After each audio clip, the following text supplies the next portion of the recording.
From Tennessee, from the east to the west, we are talking Cowboys everything. And you just entered the Cowboy Zone. Welcome back to another episode of the Cowboy Zone. I'm your host, Marcus Jones, coming to you live from Memphis, Tennessee. And this is Lambo from Cowboys Y'all, coming to you out of Johnson City, Tennessee. Thank you guys for tuning in today. Thank you for watching. Got my co-host back with us today, so we are ready to talk some football. Finally in attendance. Yeah. Life, goodness gracious, life with 4 kids under 7 gets a little hectic. I'm so sorry, y'all, for missing last week, but I'm here. Yeah, I was telling everybody you're busy grooming the next generation of Cowboys with your son because it looks like he's a 2 or 3 sports star right now. Yeah. So we keep him on that same path. We can try to get him in that star.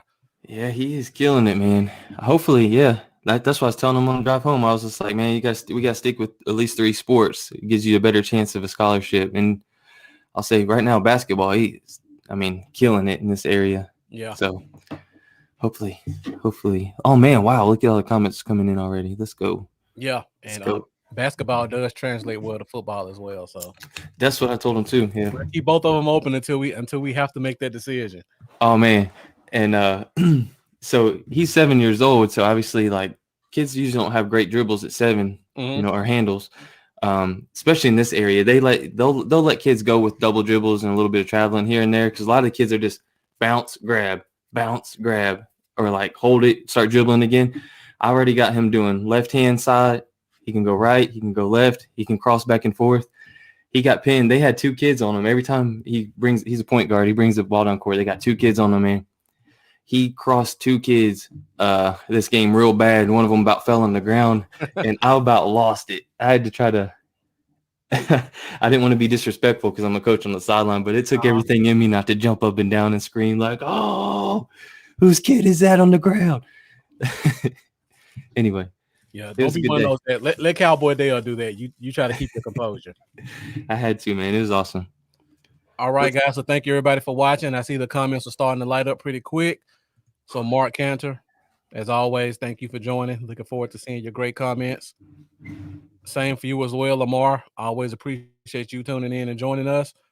DJ Dog coming in with the early news and notes, talking about Micah and Boss Man Fat signing their contract. So I think we're pretty much done with signings. I think the 3rd round is usually kind of the tricky round. So we may have a guy or 2 in the 3rd round who still hasn't signed, but we're on our way.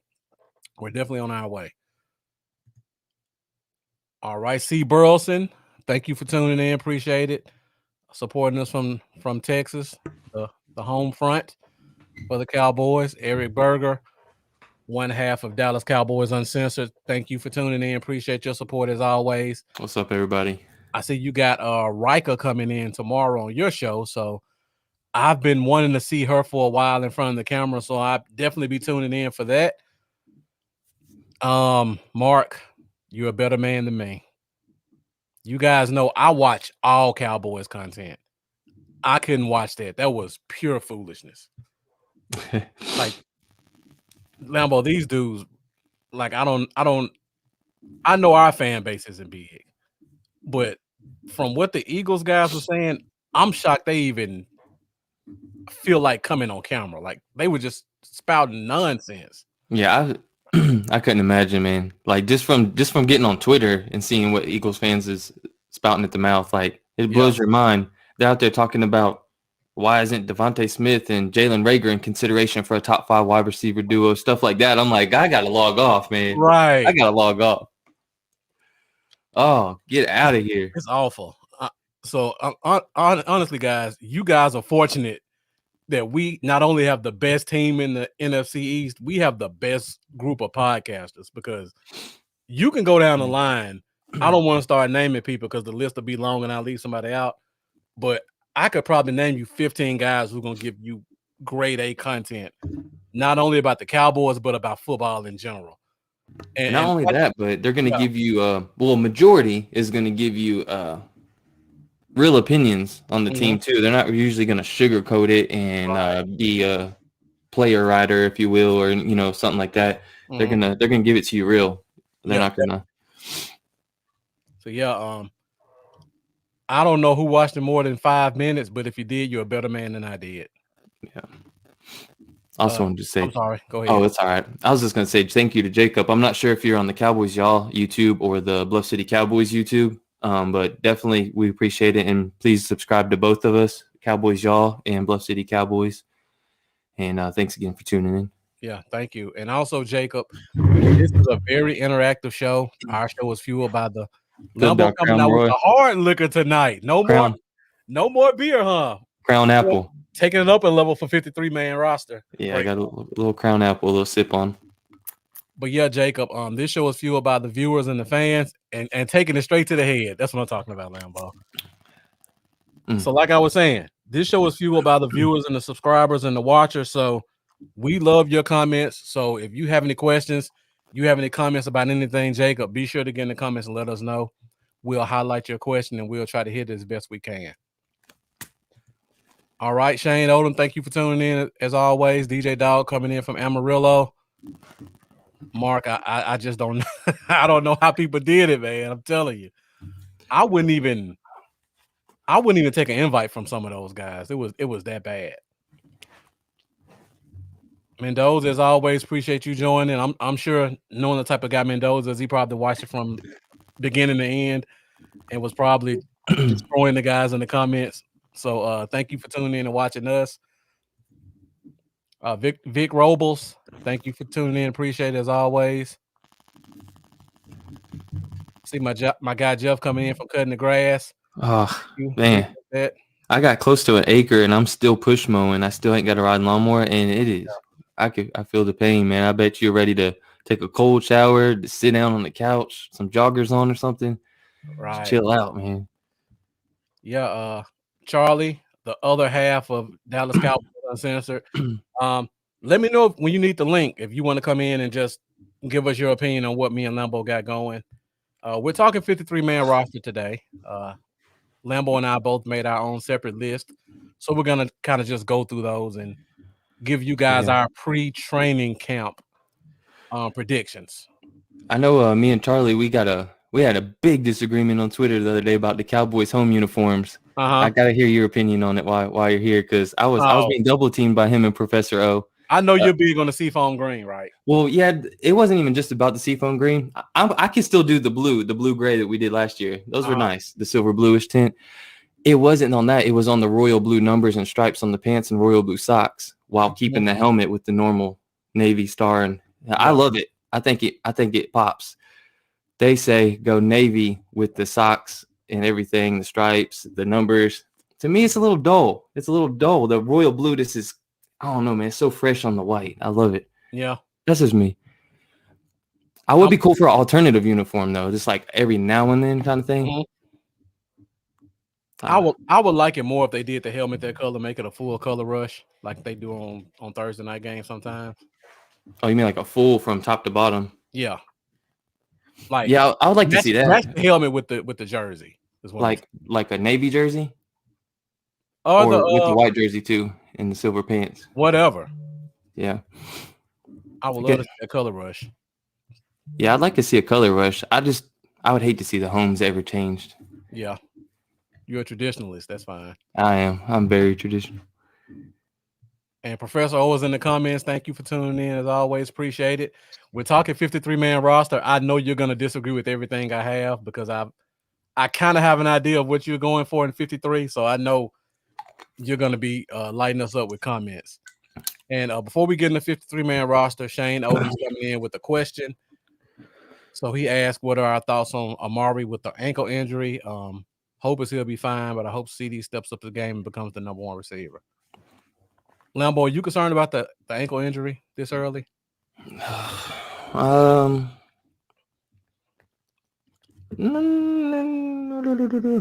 don't know. I don't know. It's like it at first thought, it's like it kind of bugs me, right? Because he always has something so consistent. But then that's also what crosses my mind. Well, this always happens, and he still comes out and has 1,100 yards. Mm-hmm. So should I be worried, really? if we didn't have Gallup and Lamb still on this roster, I'd be a little bit more worried. But I don't think that. I think they're just taking it easy with them.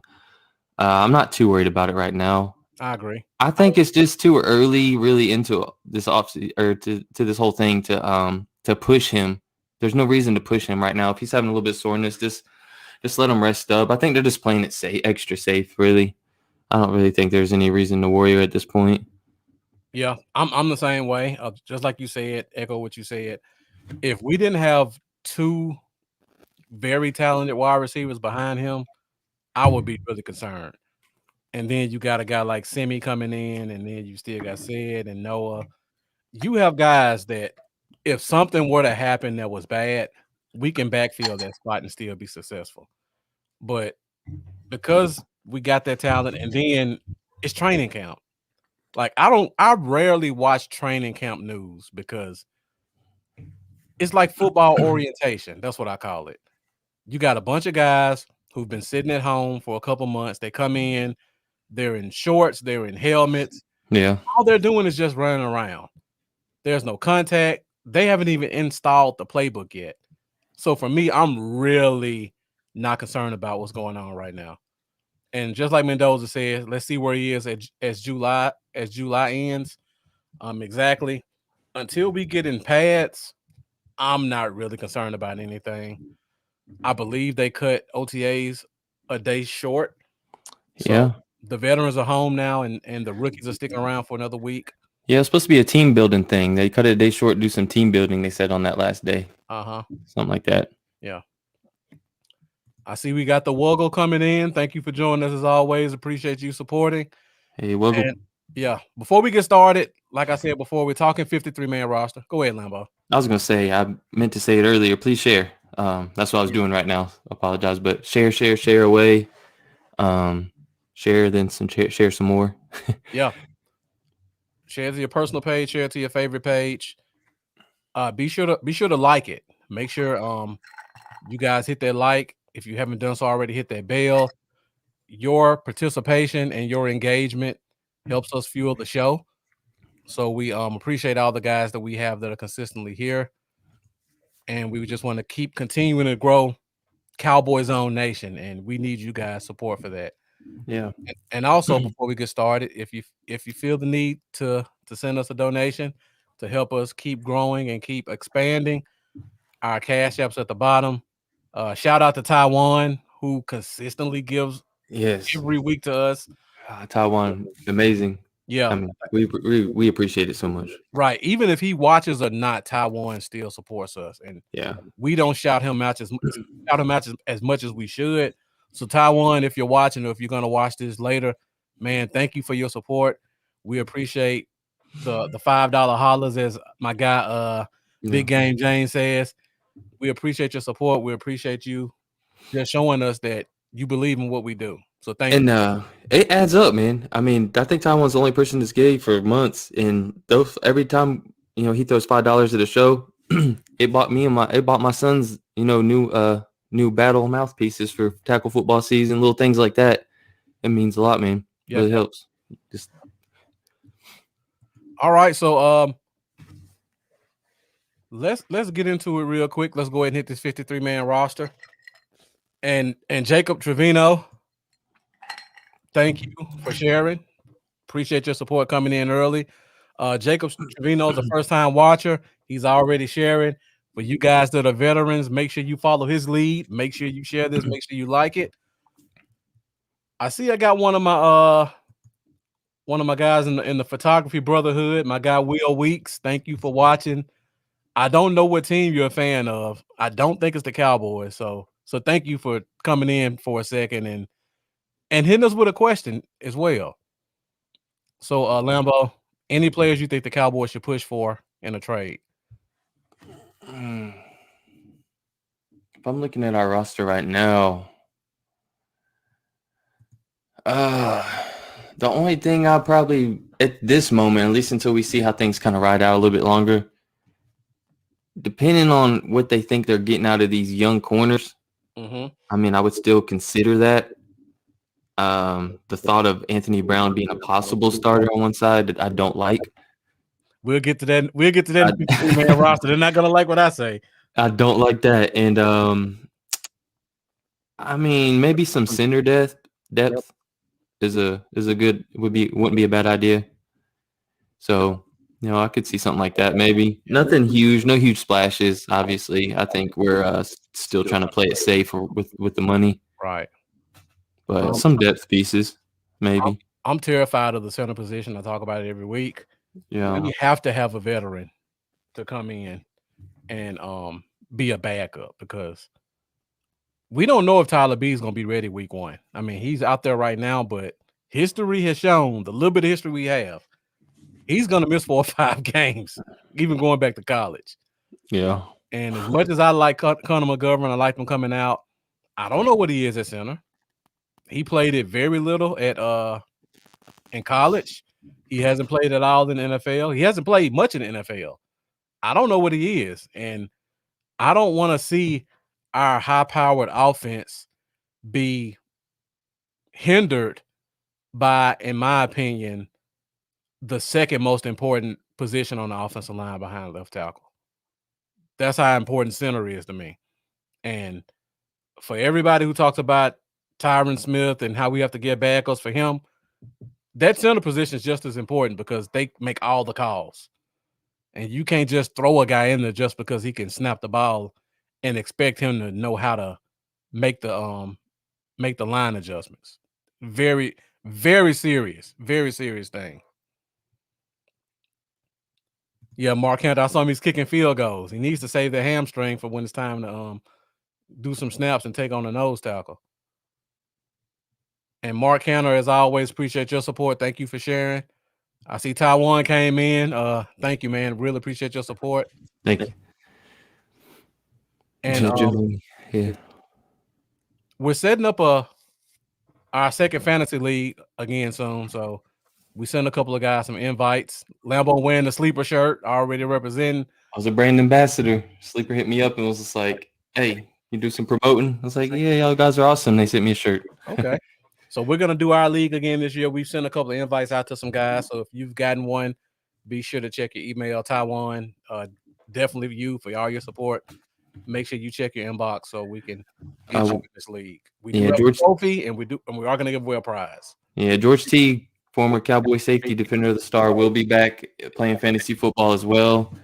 One of the Dallas Cowboys flag runners, and a few big podcasters, some super fans. So it's gonna be a lot of fun, and we're gonna do one of those big live fantasy draft shows again, which is like probably the funnest show for me the entire season was our fantasy draft show. I'm pretty sure we went like 4 hours. We did, but it was fun. Hopefully this year we have a blue and white scrimmage, so we don't get the BS we got last year. Yeah, because last year we did the same day as the scrimmage, and then we got that BS show up, play for 3 seconds, and then cut the camera. Mm-hmm. So that would be even better if we can get one where we actually get to watch the game as well. And we have all those guys on camera giving their input because we're going to have some very knowledgeable people joining us for that. And DJ Dog, just like you said, wherever Joe Looney is, make sure you got his number on speed dial because I think we're going to need him. Jeff says bring in Hooker. Hooker made a post saying he's going to choose his team pretty soon. That was a couple of days ago. And no word yet. So we'll see. It was funny. I saw the post initially and it was between us and I think Miami. And then the next day it was like between us, Miami, and like 3 other teams. So yeah, that scares me. That just makes me think he's throwing the Cowboys in to kind of milk it and get some recognition. And yeah, just trying to get his name circulating. That's all he's using us for. Because I don't think that's going to happen. Right. I'm sorry, we hit the same time. Yeah. Yeah, I agree with you, Matt. It's probably going to be Pittsburgh. All right, so I guess Lambo, we can go ahead and get started. We're at 20 minutes.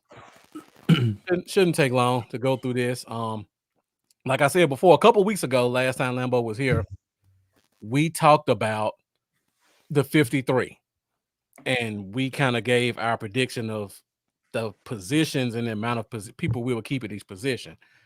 And for everybody who wasn't here, or to refresh everyone's memory who was here, this was the 53 projection we had. So we predicted they're going to keep 2 quarterbacks, 3 running backs, 3 tight ends, 6 receivers, 9 offensive linemen, 4 defensive tackles, 6 defensive ends, 6 linebackers, 4 safeties, and 6 corners. Then you add in kicker, punter, long snapper, and that gives you 52 players. Now, Lambo and I decided we couldn't really come up with the 53rd position, so we let the fan base decide that night, and they all told us that they wanted the 53rd player to be a 5th defensive tackle. Which I was happy with a little bit. I wasn't. I don't think it's realistic because we have so much position flex, but I'll go along with it because the fans wanted it. Yeah, so, probably be better on offensive line. Yeah, but it stopped me from having to make a tough call. Yeah, I agree. Because I'm looking, I just think a 10th offensive lineman is going to be important. McCarthy loves 4 tight ends, so I could see that one being the most realistic just from what McCarthy does. But for me personally, I would have gone 10th offensive lineman. But got to give the people what they want. The people wanted 5 defensive tackles to keep a guy that I think everybody kind of knew me and Lambo were going to kick to the curb, but they knew if they did 5 defensive tackles that we keep him here for another couple weeks. So DJ Dowd coming in, Dorrance Armstrong and Rico Dowd are bubble guys. Special teams would suggest differently. When you get, especially for Rico Dowd, because if they're trying to play around with him with kick return, punt return, and gunner, those are the 3 most important special teams positions. And you don't just put a guy out there unless you think he's going to be a major contributor. And we'll talk about Dorrance Armstrong in a minute as well, because I know it's going to be a lot of feedback from what I have in terms of my 53, because I think I sway more towards special teams importance than most people do. So Lambo, let's go ahead and get it started, and we'll start off with the offense, and we can just kind of go through each one of ours one by one, position by position, and kind of talk about what we were thinking. All right, so we'll start off with yours, Lambo, on offense. Oh, is that the wrong one? No, that's right. I'm just making sure I don't have we'll start off with this one first. So Lambo, I think we both agree. You got the 2 quarterbacks.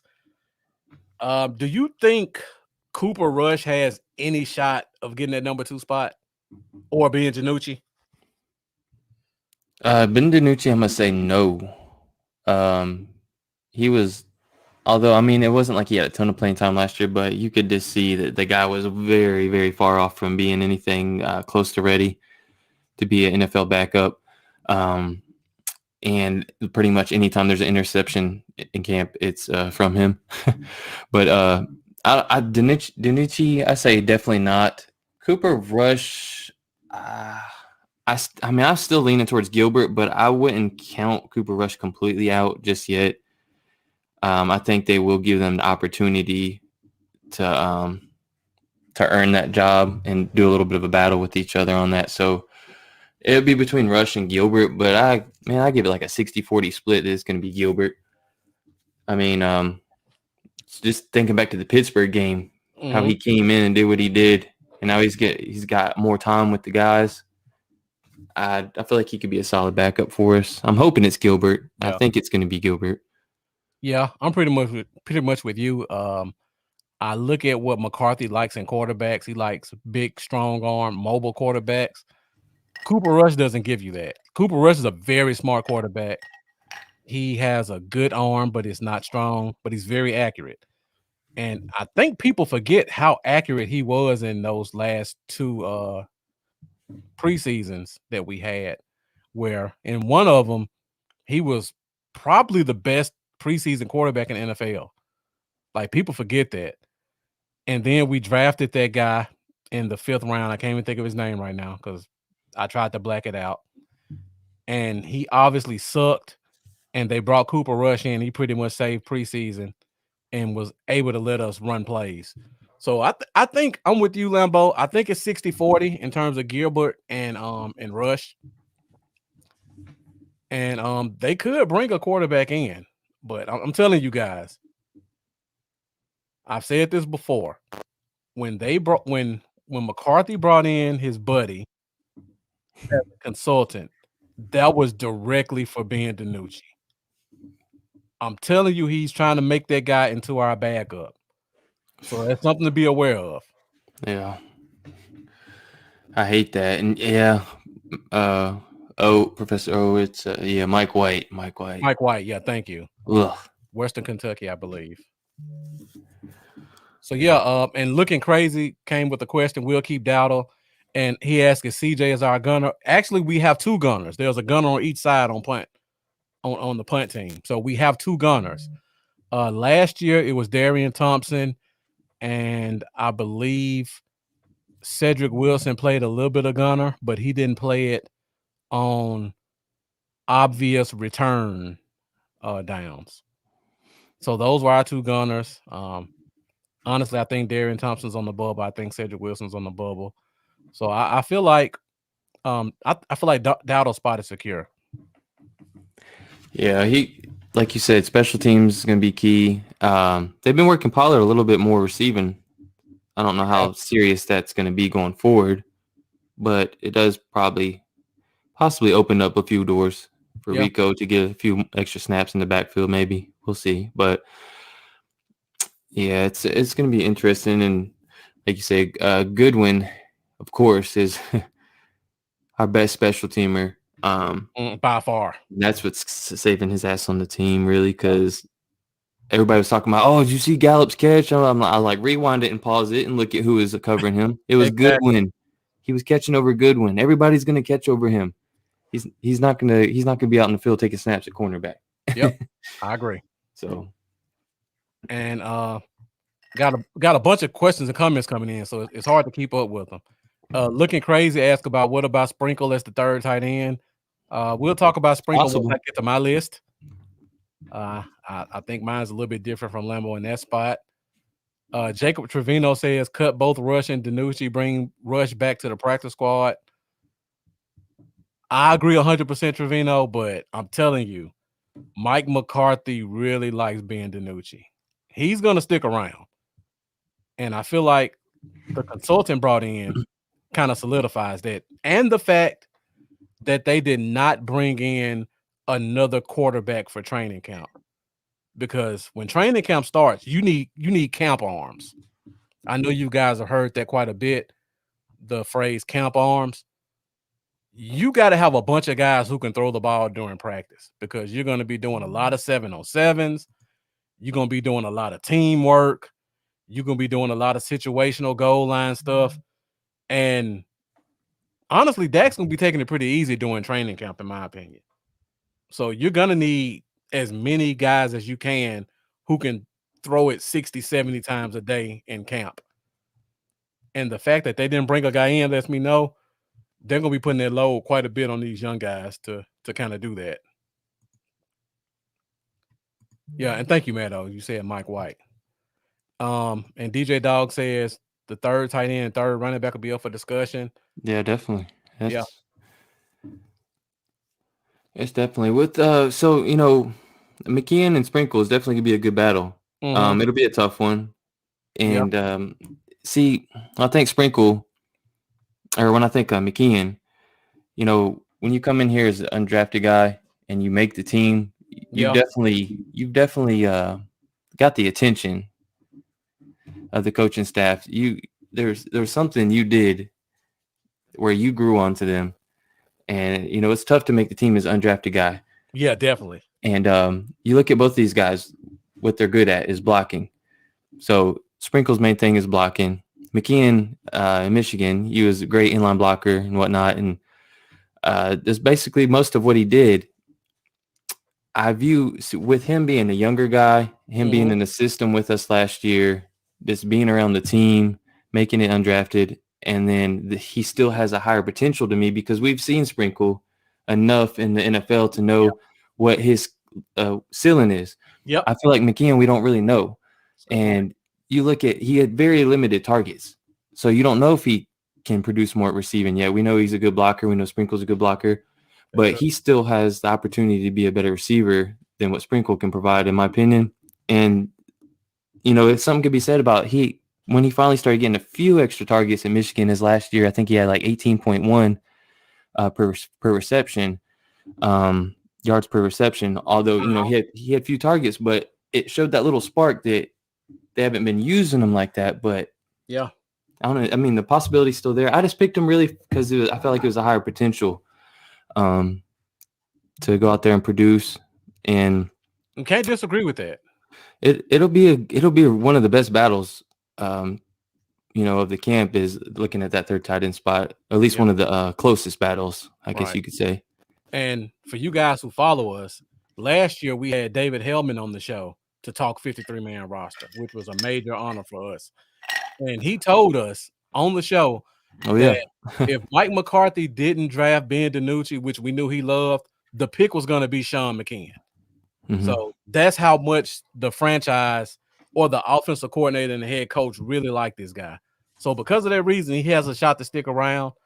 And honestly, that's why I feel like they're going to keep 4 tight ends. But I had to move the fan base. They wanted 5 defensive tackles, so we put it in there. But if we're doing third, I would kind of disagree with you, Lambo. Every point you made was 100% accurate. I'll say that. Mendoza asked a great question. Do Lynn or Eubanks have a chance? I like Lynn. Marcus likes Lynn. I like Lynn too. So for you guys that don't know, Nick Eubanks, one of our undrafted already ready. Come on. One of our undrafted free agents out of University of Michigan, super athletic guy. 6'5", 240. I believe he runs a 4.5. He didn't get a lot of work at Michigan, but the athleticism is definitely there. So just from a potential standpoint, you just have to assume he's going to get a chance. And then the other guy Mendoza talks about, Artavius Lynn, tight end out of TCU. Now, this is your big boy, 6'5", about 265, 270. He's not the most athletic guy, but he's one of those special team guys. So because of special teams, you have to kind of keep an eye on him to see if he'll make the roster. Anybody with special teams, in my opinion, has a chance for one of those bottom 5 spots. So thank you for bringing that up, Mendoza. And the 94s, another great question. I haven't seen this name before, so thank you for tuning in. I don't know whose page you're watching from, but I'm Bluff City Cowboys. Lambo is Cowboys, y'all. Make sure you go to both pages and subscribe and like and share. Now, the 94s asked the question, do you see tight ends comparable to the Belldozer? Great question. And Lambo, let me see. Do you see a guy you think compares to him right now on the team? I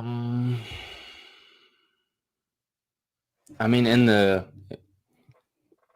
the sense of a good blocker that's really isn't providing much in the pass game, but I don't know. I see more potential in McKeon to develop into a pass catcher.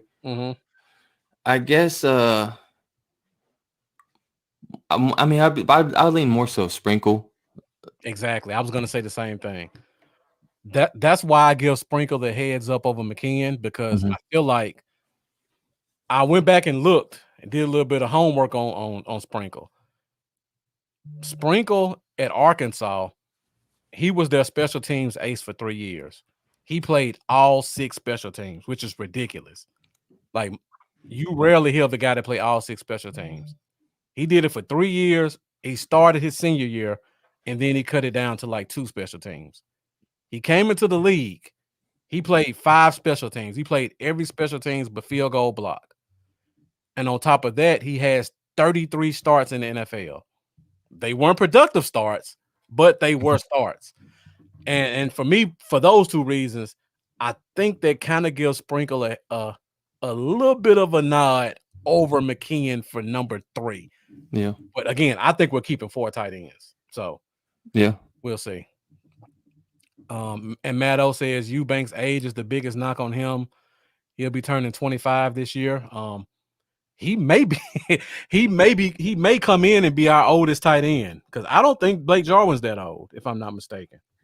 Man, you remember when we took Terrence Williams early in the draft? He was like 25 years old. Right. I was like, dang. But then the dude went and played twice as long as a lot of these younger dudes.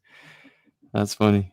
But yeah, well, Blake Jarwin's 26, so yeah, he's not that far behind, but yeah. That'll be an interesting battle, really. That's right.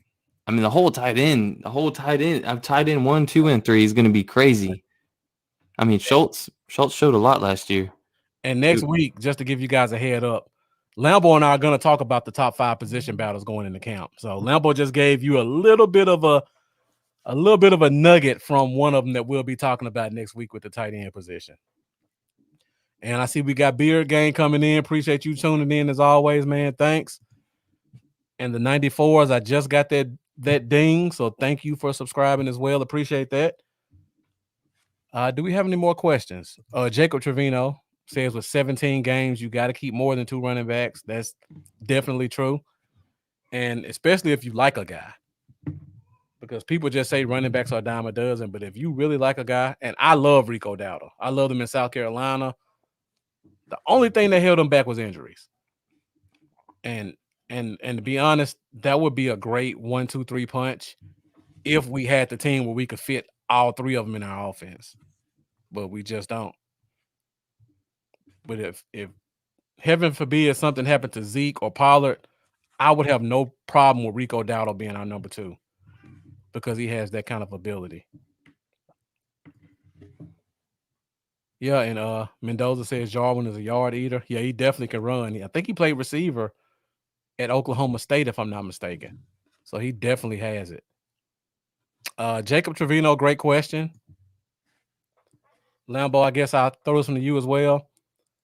Because we got Jarwin coming back and Schultz gave us that great year, and he's only had 1 year in his rookie deal. Any possibility that they may trade him? What do you think? I don't think his value would bring enough to warrant trading a key piece to our offense. Yeah. Great point. Personally, I don't feel like his value I don't feel like the return in value would be worth what he could mean to us in a potential deep playoff run. Yeah. I mean, especially we don't know how Jarwin's going to come back yet. I mean, if Jarwin goes down, what are we going to do? Like, right. I mean, like, at most, what could we expect from him? Maybe a 5th, maybe. Exactly. You taking a 5th for the guy that could potentially come in and flirt with top 5 tight end numbers? So I'm holding on to him. Right. And on top of that, our team for the past 15 years, they've been fighting hard to get a legitimate 12 personnel. That's 1 running back, 2 tight ends. 2 tight ends that can somewhat block, but they're both effective in the passing game. This is probably the first time in 15 years that I can say we have a legitimate 12 personnel. Other than maybe 1 year when we had Witten and Martellus Bennett. Other than that, they've been reaching for it for a decade. And I feel like this is the 1 year I think we could see it implemented. Keith M., thank you for joining as well. Definitely don't trade our depth away, especially at that position. Now, again, Jeremy Sprinkle has 33 starts in the NFL, so he could maybe come in and give you something, but I don't want to see it. Blake Jarwin, Dalton Schultz. Let's see what they got together. Yeah, it's crazy. I'll admit when I'm wrong, and I was wrong about Dalton Schultz. It goes all the way back to our fantasy draft Mm-hmm. I mean, he still was overdrafted by Stashman in that draft. I mean, you don't take a tight end in the top 5 rounds, but that's a backup on the team at that point in time, pretty much. But I mean, I thought Schultz was honestly, I thought he was going to be nothing in this league. I really didn't think he had much potential. I was way off. The guy's got big time potential. I agree, and I hate to go back to it, but Stanford tight ends, certain teams just put guys out. And I heard my guy Boss Cowboy talking about this last night. When you have elite level talent in front of a guy, sometimes their talent just doesn't get the chance to show. Yeah. You have a team where you have a slam dunk Hall of Famer and Jason Witten eating up 99% of all the snaps. And then you have at the time a guy like a Rico Gathers, who everybody fell in love with his athleticism, even though he didn't produce. Same thing with Blake Jarwin. You had guys, and he was just kind of at the bottom of the totem pole. So there wasn't enough snaps for him to show what he could do. He got that opportunity last year, and he took advantage of it. Yeah, and they said he's I think it was Patrick No-C Walker. He's supposed to be training with like George Kittle. Okay. He's done some training with George Kittle, which I mean that can't hurt. No, I can't. And so. All right, so let's go through the rest of your offensive list now, boy. Then we'll go to mine. So we close it out with the wide receivers. I mean, it's pretty much no surprise there. Top 3 are elite. Bottom 3, you could probably make an argument for one of them to be gone. Yeah. But as of today, I would say that's a pretty solid list of receivers. Yeah, Dixon can make a push. We'll see. I don't see them taking the chance. Was that Mendoza? I'm sure it was Mendoza. Mendoza brought it up earlier. I should have known with the name. Yeah. Yeah, but I don't think they take the chance of Simi going through waivers. Yeah. And Noah Brown, I feel like still means quite a bit to this team in those forgotten roles that are still important. And Cedric Wilson, he's gonna fair catch about 14 balls and he'll stick around. So yeah, I don't have a screen for Dixon, but yeah, Johnny Dixon, the guy we signed, he's known for his special teams ability, mostly for a punt return and being a gunner. Again, you keep hearing gunner and punt return on this team, and we're talking about wide receivers. And what receiver did we have that was the punt return and the gunner? Lambo just said it. You kind of start connecting these dots, and it sounds like they're trying to replace a Cedric Wilson. Then you look at the Simi Fehoko pickup. He's one of those inside, outside, big physical receivers. That's kind of the same thing Cedric Wilson is. So I know I keep putting it out there, and people want to say I'm hating on Cedric Wilson. I'm not. On the Cowboys Zone, we just try to be objective. We try to put everything in place for what we see and give you guys our opinion. If I'm wrong about it, I hope I'm wrong, because Sid is a Memphis guy. I want to see him succeed. But the writing's on the wall. I mean, you look at everything they've done. They're trying to replace somebody, and it looks like at every position it's a position Cedric Wilson was at. Yeah, I'm definitely proud of Schultz. He proved a lot of people wrong. And Lambo said it. You just said it, DJ Dog. I'm right there with you. I was wrong about Schultz. I was a little excited because he was a Stanford guy. Then he didn't get any opportunities. He was disappointed for 3 years. 2 years last year shut me up. Great season. I don't know. Yeah. I'm expecting and hoping the same thing happens with Tristan Hill this year. Yeah. Because last year I kind of backed off the Tristan Hill hate when I seen some of those flashes. I was like, oh, okay. You know, let me see. Let me give him a chance. So next up will be Nashawn Wright. Yep. Right. And 94 was a great point. Witten was definitely a progress killer for all the young guys. I mean, you can go back. Martellus Bennett, James Hanna, Gavin Escobar. I can't. It's another tight end we drafted in the second round. I can't think of his name. When But did we had David LaFleur back in the day? Was he it was after LaFleur though. I can't think of after LaFleur and Eric? No, I'm going way back. You're going way back. Bjornson. Yeah, but there were probably about 6 or 7 tight ends we drafted in the first 4 rounds in the past 15 years. Anthony Fasano, Jeff. Anthony Fasano, that's what I was thinking about. It. Notre Dame. Yep. Thank you, Lambo. That's it. That was Jeff. It was Jeff. Oh, Jeff, thank you. I should have known it was you. It was gonna be you or Mendoza. But I was trying to think. I couldn't get it out. I was like, ah. Yeah, Anthony Fasano, Notre Dame. Yeah. So we've had a bunch of guys who had their progression stopped because of Jason Witten. And it was definitely refreshing to see a guy who was a backup get a legitimate shot. And Brian, I won't get into my rant about this one, but I can name you about 15 reasons why it would be said over Noah Brown, but that's another episode. It could be either one of them, though, honestly,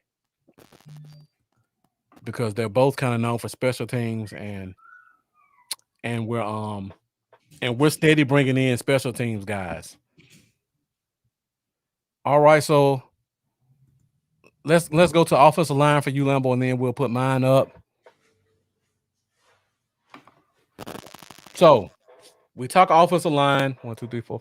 Lambo has 9 offensive linemen. I think we could probably put 10 in here. Yeah. Lambo, looking at your list, I see there's 2 names that are missing that the fans usually talk about.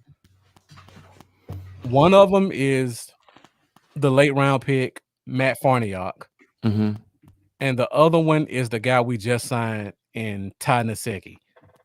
So just kind of let the people know a little bit about why you don't have either one of them on your 53. Mainly because we used I would have had one of the 2, but we went with the 5 defensive tackles. If we had not gone with 5 defensive tackles, I would have gone with 10 O linemen, and I would have put it between one of those 2. I'm not even sure which one I would have put it with, honestly. But I would have wanted another one of those on there. And I know it's questionable to have Terrence Steele on there. And then some might say Brandon Knight. But you got to remember where we got them from and how quickly they progressed and how many starts they got under their belt after being undrafted dudes. They progressed as the year went on. Mm-hmm. Still started out rough, and he actually started to get a little bit better as the year went on. Yeah, I just felt like they gained some valuable experience, and I feel like they're going to earn a spot back on this team after last year, getting so much experience under their belt. That's good for depth. And Josh Ball was I feel like he was drafted too early to not be on this team. So yeah. And pretty much where I'm at. Connor McGovern, kind of he's just got the position flex. Obviously, probably going to be our backup center and backup left guard. Right. And I see Matt O says he thinks Ty Nsekhe is a lock. Matt O, I definitely respect your opinion. Please put it in the comments why you think he's a lock, because I'm kind of in the same mindset of Lambo. If you assume our tackles come back healthy, Terrence Steele was bad last year, but he was an undrafted free agent who was thrown into the fire. And even with that, he still had, like Lambo said, he started to progress a little bit towards the end of the year. Now you give him a full training camp. He's gone through a full OTA workouts. You would expect to see a little bit more progression in his game that would kind of make you feel more comfortable. I personally love Brandon Knight as a guard tackle. I think he's a scrappy fighter. Like Lambo just said, Josh Ball, 4th round pick. That's kind of high for a guy to get cut. And Ball also has the skills to be a pretty good tackle. And if I'm not mistaken, Ty Nsekhe is like 38 years old. Somebody said that, I think, or they said I think Ty's an older player. Let's go young. Yeah. I think Ty Nsekhe is like 37, 38 years old. So that kind of concerns me when we're talking about we're afraid of Lyle Collins and Tyron Smith because of injuries and age, and then we have a guy older than both of them who's had some injury concerns himself and not a lot of NFL experience, if I'm not mistaken. So yeah, Matt O, definitely. Please let me know in the comments why you think Ty Nsekhe is a lock on this team, because to say lock is very interesting for me, and I would love to get your opinion. I'd also like to ask a quick question to the viewers as well, just to mix this thing up a little bit. So Amari Cooper beat Michael Parsons in chess on the first round. Michael Parsons just came back and got him in the second round. Completely surprised Coop. If they go for a best out of 3, it's got to be coming. I've already requested they do it live. They probably won't see my tweet. Who's getting it? Who's getting the third? Who's getting the third? Is it Coop or is it Parsons? My money's on Coop. Yeah. My money's on Coop. But I find their chess battle real fun. That's a great point, number one. And that kind of add on to that, I like hearing that Parsons is a chess player. That lets me know he's a smart guy. Because everybody doesn't just pick up chess and play. That's not checkers. Right, exactly. That's not something that the average guy picks up on. That's a very strategic, thinking 2 steps ahead type game. And to know that our linebacker, who's probably going to be the future of our team, is a chess guy, even if it's not at a great level, the fact that he even picks up the game, that makes me feel good about his progression in terms. It does. Yeah, it's usually high IQ guys in the game that like to play chess. So shoot, man, I'd love to play some chess. I ain't played in years, man. I used to love it. I used to play all the time. I still got a glass chess set up in my closet. I ain't touched in years. I have a glass chess. Somebody got it for me for Christmas 15 years ago. Yeah, it's been. I've used it like I haven't used it in probably, golly, man, like 5, 7, 6, 7 years. I don't know. Yeah, I'm excited about Parsons. I stopped playing chess when I started playing football, actually. So about 12, 13 years old. I used to play it all the time. And after that, I just let it go. I don't know if I didn't want to be seen. Well, I was already seen as kind of the nerd jock, but I don't know if we got a virtual. Is there a virtual chess we can do a little 2-player one day? Man, I haven't played chess in so long. I haven't either. I have to relearn the knights go 1 and 2 or 2 and 1. But I think I remember everything. And 94 just gave us a quick chess tip. The castle is called the rook, and you can sacrifice a rook. And another great point, DJ Dog, that shows competitiveness. Man, I can't wait. Oh, I can't wait to see Parsons on the field. Yeah. Man, we've been hyped about him since day one, back when everybody was knocking on Parsons. You could scroll through Twitter and nothing but blah, blah, blah. As long as we don't draft linebacker, as long as we don't draft Parsons. Look, I hate off ball linebackers. All Parsons hate. I can't remember seeing anybody say nothing positive about him back in January when we was hyping him up, man. That made me feel good to know that, but I'm excited about him. I cannot wait to see him on the field. I am getting a little concerned with Joseph lately. I think he's been out I think he had a little illness and stuff though. So, but again, it's training camp. I mean, and he's young, he's inexperienced. He's gonna have some growing pains. We can expect that. Yeah. I mean, these guys haven't played real football in 7 months, and it was college level. They've been training, doing completely unfootball related moves. So you expect a little stuff here and there starting off, but training camp is the major indicator. That's when it gets real. All right, so let me go through my list of offensive players first, and then we'll hit defense up. Guys, keep the comments coming. Make sure you like this. Make sure you share it. We've been getting some great questions and comments so far. Thank you guys, everybody who's been participating. If you're watching and you haven't already, just give us a shout out in the comments to let us know you're there so we can shout you guys out. We always like to show our supporters some love. So even if you don't have a question or a comment, just put something in the comments to let us know you're there so we can acknowledge you being here and joining us on the Cowboy Zone. All right, so let me pull up my offensive players first. I don't see much difference between what I had and what Lambo had. I got my stuff out of order, so I got to find it. Okay. So, quarterback, 100% agree. Dak and Garrett. If we don't bring another quarterback in, Zeke, Pollard, Dowdle. I think all three of them are locks. Dowdle specifically for special teams ability. If they're playing him at different positions and he's already one of our top 6 special teams guys from last year, I don't see him losing his spot to anybody. And Matt O. Yeah, and Mendoza, I kind of got off him a little bit only because of what I heard. But once I found out that stuff was a little bit exaggerated, I was right back on him. I was just only concerned about the possible homosexual things that may have come from it. But once that was once that was gone, anything off the field I wasn't concerned about because the talent was just too high. Yeah. All right, so Matt O put his response up here about why Ty Nsekhe is a lock. He says he's a veteran swing tackle who could start at either position. He has 10 offensive linemen making the team.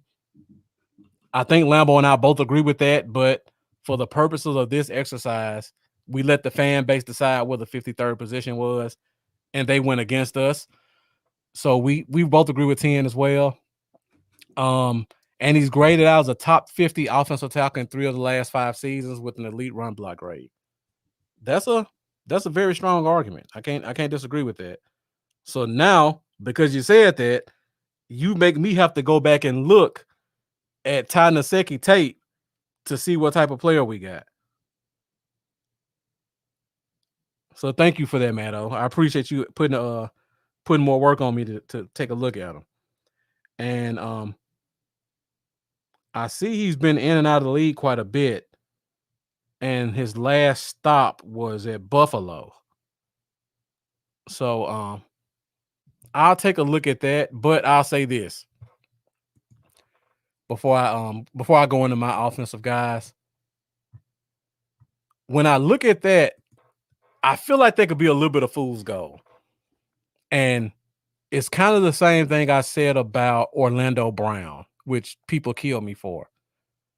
When you play for a team that's very heavy run oriented and you have a quarterback who can run well and a bunch of running backs, I almost have to take that run grade with a grain of salt because everything's focused around the run for teams like that.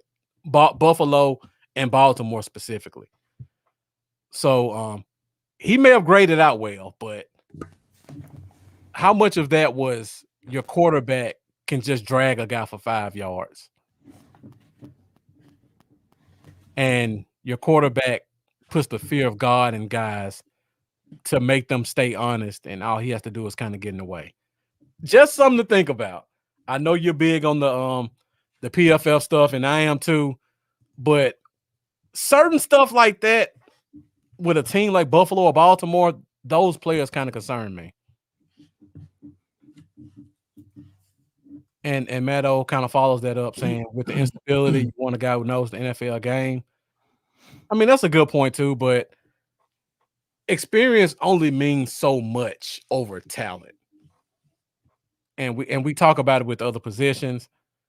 Terrence Steele wasn't awful. He grew a lot last year. He's a young guy, long arms. He has traits. I think I would give him another shot before I would take on a almost $2 million salary for Ty Nsekhe. But hey, we agree to disagree. And I appreciate you giving me your input in the comments. We always value guys like you in your comments specifically. And so that's another discussion we could probably have off air and possibly bring you back in the future to talk about it.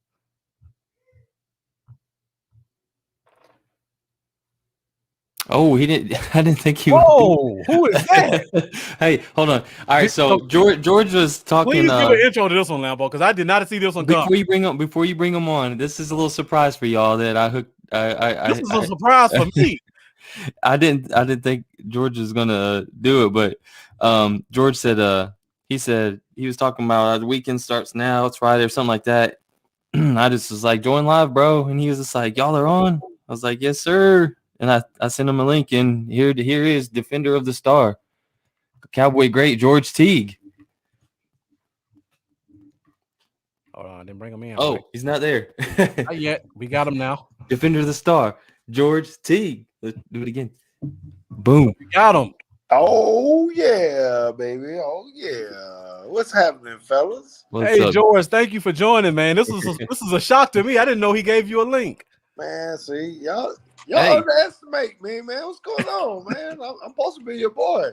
Man. That's why I sent the link. I was like, you said it was Friday night, but I was just like, man, I bet George would like to join in and do a little talk and get warmed up for fantasy football season on Sleeper because it's gonna go down different You this going year. down? Didn't I beat both of y'all last year? I think I beat both of y'all last year. Man, you beat me by like a half a point in the last. I think what was it? It was like I can't remember what happened. It was something crazy. Somebody had the ball on the goal line or something like that, and all I needed was like a yard. I needed 1 yard to beat you. What's the tight end name from the 49ers? I think he got you. George Kittle. He ate me up. He ate me up. He got you. So, but anyway, it don't matter what we do. It's going to be the same results. I think I took second in the league. I can't remember. I think you might have been second. I think Dallas Cowboy flag runner Cruz was finished first. That's right. That's right. So, what y'all talking about tonight, man? What's going on? Tonight He said he got bumped by T. I'm looking at it. That's right. Shoot. Yeah. That's tonight, what I do. Bump and run, baby. Bump and exactly. run. The star defender. Definitely. So Mark Cantor asked how you doing, George. Before you say something, let me say this. If you guys haven't done so already, make sure you go find George Teague and his podcast. Yeah. Because you've been doing it, what, 6 months, 7 months? Yeah, it's been almost a year now. Wow. Yeah. On Twitter, it is Teague's Take Teague's podcast. Take. It's just like this.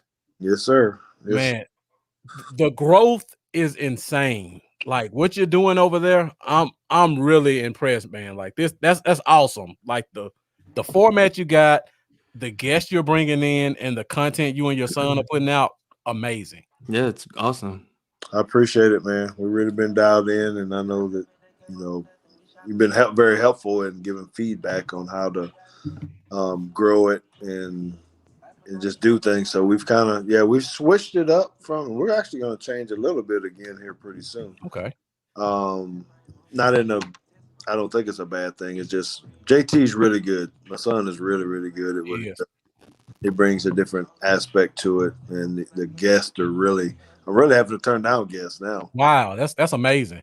That they're calling and asking, can I get in? Can I get in? And, when you get to that point, that's pretty doggone good. I can remember 6 months ago, you were asking me how much should I pay for guests to come on the show. And now you got guys trying to be guests on the show and you have to turn them away. Yeah, I'm going to do. I ask them if they don't give me an answer fast enough, too. On to the next one. I'm like, bro, I got to put you out like 3 months from now, Yeah. So it's been good. It's been really good. I appreciate that. And you can't find it at Teague's Take. That'd be awesome. If you come check us out. We got Gus Farad on. Gus Farad. That's a name I haven't heard in a while. The headbanger. Isn't it? It's going to be good. It's going to be good. So then 4th of July, I ain't figured out what I'm going to do that weekend yet. Might have to shoot live from the lake because I'm going to be on the lake. That sounds fun, man. That sounds fun. I like the beard. You got the beard growing out. Yeah, I ain't even dyed this time, man. My wife and my daughter kind of convinced me just to let it be gray. So yeah, I'm kicking her butt in speed. Do y'all know how to play speed right now? I've been playing speed with her. I'm not too familiar. What's speed? So it how do I describe it? So it's a card game, right? It takes no mental capacity, let's put it that way, other than you have to play fast and you have to put your cards down as fast as you can in a numerical sequence. So basically, if a 2's up, you can put an ace or a king down, right? So you're just trying to get rid of your cards as fast as possible. So that's the speed part. Yeah. And whenever we get a chance to be face to face together, I'll make sure I whoop y'all butt in, and I'll teach y'all how. We gotta, man. I know we gotta get out to Texas or get y'all out to Tennessee, one or the other, and have a cookout, man, and just kick it, man. That'd be fun. We can do it. We can do it. I'll be seeing the grilling videos, and I'm trying to step my game up to get up there with you. You got a lot of stepping up to do. A whole lot. You got some stepping up to do. I ain't even got going. It's just not getting hot. I mean, real hot here in Texas. Right. So I'm gonna be out on this grill for a good minute now, and it's time for me to turn it up a notch. So I hear you. I did some baby back ribs last week. That was pretty good. They need to be better, but it was a good start. Yes, sir. Yes, sir. Y'all baby back ribs or spare ribs? Baby back. Whatever's on the grill. Yeah. Whatever's free, right? Whatever's free. Exactly. That's my favorite food, free. Oh yeah. Yeah. All right, Okay. so guys, again, we got Cowboys legend George Teague joining us. We'll get back into it. We're talking 53-man roster, just kind of pre-training camp, giving our thoughts. I'm about to finish up my offensive guys, and somebody has a fantasy question since George Teague is also the fantasy football expert. And Professor Matt O asks, do you believe in carrying a backup quarterback in fantasy? I always do. So, yeah, I know some people kind of don't want to do it for whatever reason, taking up a roster spot or something of that nature. And of course, it depends on the format and who you're trying to play, because some people want to play 2 quarterback systems. I don't normally do that, but even if if it's 1 quarterback, I still have another guy because I just want to. I like to have options, man. This is my deal. And quarterback spots are critical. And if you got a good guy but he ain't playing very well, or they change matchups too, man. Matchups. Yeah. You don't want to have if you can. So I can't remember what we had in our league, but I think I had Josh Allen, and I can't remember who else. But if the backup's not that good, he can just be serviceable. I like to have him for any bye week, any injury, anything just happen up when they're not playing good, the matchup. So short answer is yes. Okay. Are you going to here's another question. Are you going to attend the show again this year when we go live for the fantasy football draft? Because that was fun last year. I think he was in Oklahoma or something on the road. Yeah, he was driving. He pulled over. He still tuned in. That was awesome, man. I was like, dedicated. I'm dedicated, man. Yeah, I was sitting in the parking lot of Walmart with my wife doing this pre-draft show, and y'all just need to make sure I know what date it is. Yeah. Yeah, we have to plan the date still. Probably late August, early September. Tell your wife thank you again for that. We appreciate it. Yeah, that was real cool for her to let you sit there and do the fantasy football draft, man. We was on there for a while, too. Well, see, that's the difference between me and you. You heard what he just said? His wife let him. And on that note, before George gets a frying pan on the back of his head, let's get back in the 53-man roster. And Jay Tuck's in the house. What's up? What's going on, Jay Tuck? All right, so let me go through my offense real quick. Since we have George here, we can get his opinion on defense. Now, where was I at on offense? We'll make it quick.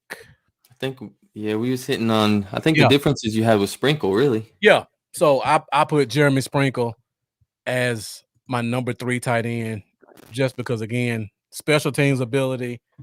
We lost the Belldozer. Yeah. I feel like he's the closest thing to that. He has some starting experience in the league. I think he has 33 starts in 4 years. And he's only like 26 years old, so he's not an older tight end. And he's got that athleticism. So I still personally feel like we're going to keep 4. But because the fans said we can only do 3, I gave Sprinkle a slight nod over McKeon. And then again, the wide receiver is pretty straightforward. We know where we're going to get at that spot. And let me hit my offensive line, because I think I have one different from you, Lambo, if I'm not mistaken.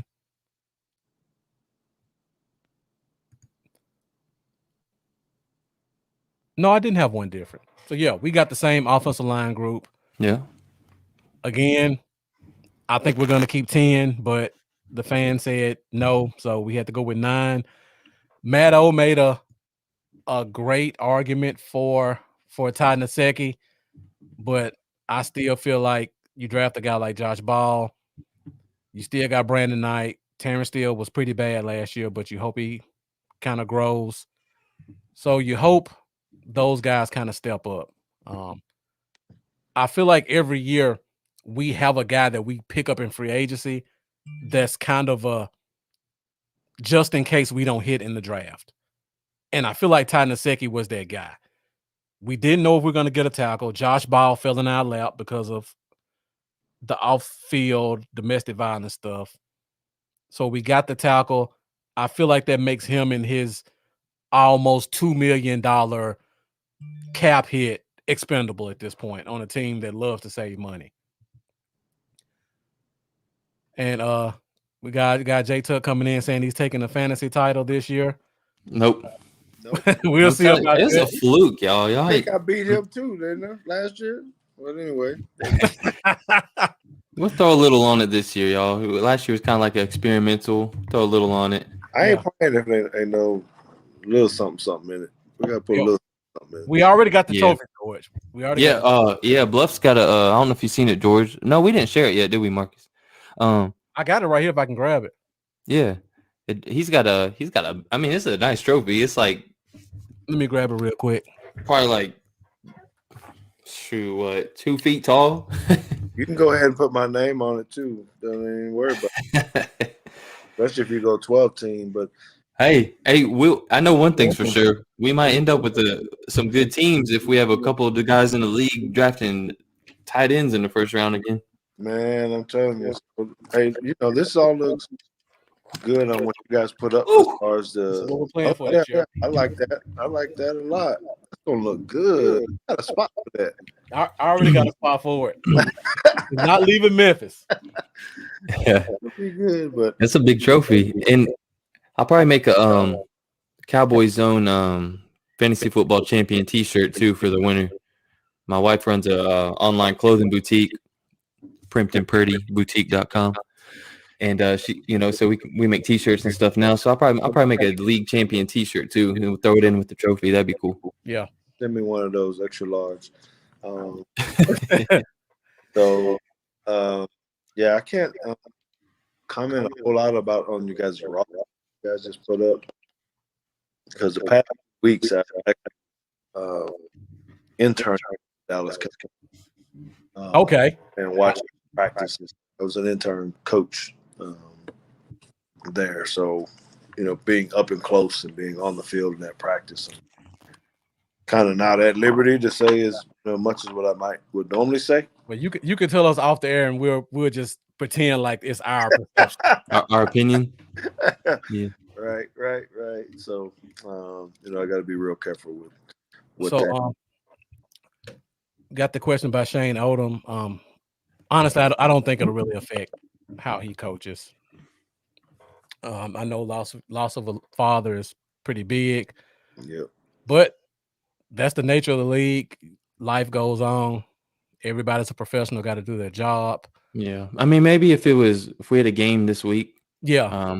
Obviously, that's gonna be a little tough mentally. But by the time the season kicks around, he'll be on track and ready to go mentally and everything with the situation. That's it. So the 94s asked a great question. We're kind of going back and forth with Terrence Steele. Do we think Terrence Steele will be safe or get picked up by another team if we put him on a practice squad? In my opinion, talented offensive linemen are few and far between in the NFL right now. Yeah. If you got a guy with 35-inch arms who has started 6 or 7 games in the league. He's only 21 years old. Somebody's going to pick him up. Even if it's not for a starter, they're going to pick up a guy who has potential. Right. So look at a good example of these things is, especially when it's a Cowboy, when it's a Cowboys player, his name is already circulating around the league. You look at guys that weren't even like amazing starters like Jeremy Parnell. That was the name I was going to use. Look at the deal he got. So I mean, Terrence Steele, it was he the greatest? No, but look at like you said, how young he is, and the experience he got under his belt, and he's a Cowboy. His name's already out there, man. What do you think about that, George? Yeah. Yes, I would agree with you guys that I think it would be hard pressed for anyone to think that a guy like him wouldn't get picked up. Right. Youth, potential. If I was and I haven't seen a full personnel report or scouting report or something of that nature, but I think he would have to be, even though he might not have played as well as that we might have liked him to play. I think grade out well across the league for someone to say he's worth a chance of trying to bring in the camp or to our at least, because as bad as he was for people who are PFF people, he wasn't the lowest graded tackle in the NFL last year. Right. So there are some teams with worse tackles than him who are probably older with more experience. So that's something you got to keep in mind. We're only looking at it from our perspective instead of a league perspective. That's correct. And you have to get into that with a lot of personnel, scouting departments, looking at people all across the league and trying to find an edge, a backup, a fill-in, or someone gets hurt or whatever. Who do you want to have on your team? Who can fill a spot, if something were to happen in the way, things go with injuries or trouble or whatever it is. You got to try to build as much depth as possible as well, especially nowadays. It's getting more physical. Just guys are getting bigger and all that kind of stuff. So yeah, if you can figure out a steal, look at that play on words. If you can figure out a steal. I didn't notice it until you repeated it. Oh man. You need to do it. That's good. All right. I gotta share this. Question of 94 is a great question. All right, let's go to defense a little bit, and we'll see if we can get any input from George in what we have. I know he's kind of getting some behind-the-scene looks, so he can't really tell us what he sees. Maybe he can give us a little nod of what we're saying is right or wrong, any kind of indication. Lambo, I'll start off first since I started with yours first on offense, and this is where I'm sure the hate is going to come in at because it's going to be crazy. I think different than everybody else because I'm cutting a fan favorite. So we go to defense, and we got the 5 defensive tackles, which I don't agree with, but the fan base is the fan base. We got a Digizua, which, by the way, didn't Patrick No-C Walker say this guy wouldn't make his 53? I thought that was interesting. Okay. All right, so we got Tristan Hill, Neville Gallimore, Brent Urban, and the big Quinn Bohanna, the 7th round pick we got that everybody's kind of falling in love with. And defensive end is where it gets interesting at because there's a name missing that fans love. But I have D-Law and I have Gregory. Chauncey Golston. Again, this coaching staff handpicked guys. This was one of the guys they handpicked. I just now realized who was missing. I was sitting there racking I was like, what? Where? Anai. Yeah. Bradley Anai. The guy didn't get a chance. No. Another defensive end, the coaching staff handpicked. And then Dorrance Armstrong, the guy that nobody likes, but he continues to play 40% of all defensive snaps and 60% of all special team snaps. Both of those are very important. And somebody had to go. And I talk about this all the time. We look at one of these things is not like the other scenario. D-Law, big and long arms. Gregory, big with long arms. Golston, Armstrong, Basham. And then we look at Bradley Anai, 6'2", 31-inch arms. Didn't get a lot of playing time last year. I feel like he's going to have to really show up to touch the field and get that opportunity. And then we go to the linebacker position. Everybody knows the top 5. No changes there. Yeah. I keep Francis Bernard because he played 45% of special teams last year. And I think we're a match definitely on the DTs and the linebackers. Yeah. I will say it's going to be unfortunate to see Luke Gifford probably end up starting somewhere and pull a Charvarius Ward on us type situation. We see that happen a lot. Guys kind of don't get their opportunity with us and end up starting somewhere else. That'll probably be Luke Gifford. And again, shout out to Dorrance Armstrong. Happy birthday, wherever you are. I believe he's 25. And for the people who love Bradley and I is only a year younger than Dorrance Armstrong. Dorrance Armstrong is in his 5th year. Bradley and I is in his 2nd. Just another thing to remember when you talk about this. George, I don't know how much input you can give, but what are your thoughts a little bit about what I have up here so far? You don't have to say a guy stay or go, but just input on these guys. Well, yeah, and I do have to, and I'm sorry, guys, I really do have to tread lightly because I might be back in training camp with these guys Okay. as well. But what I can tell you about the team is, and so I've been blessed, right, that I've worked with over the past few weeks, the secondary, the linebackers, and the defensive line. Okay. People only think I might have only worked with the defensive back. So I've been up close with every one of these positions. And dude, there's some dudes on this team, bro. Okay. That's what I like to hear, George. There's some Hold on, let dudes. me go back to the screen so people can see you. There's some freaking dudes, man. And I'm saying that because I was up close, personal in the drills, with all 3 levels. Again, defensive line, linebackers, and the secondary. And the way that the Cowboys are built, it is going to be critical on who they keep and what they're not. But there's a lot of competition. That's definitely what we want to hear.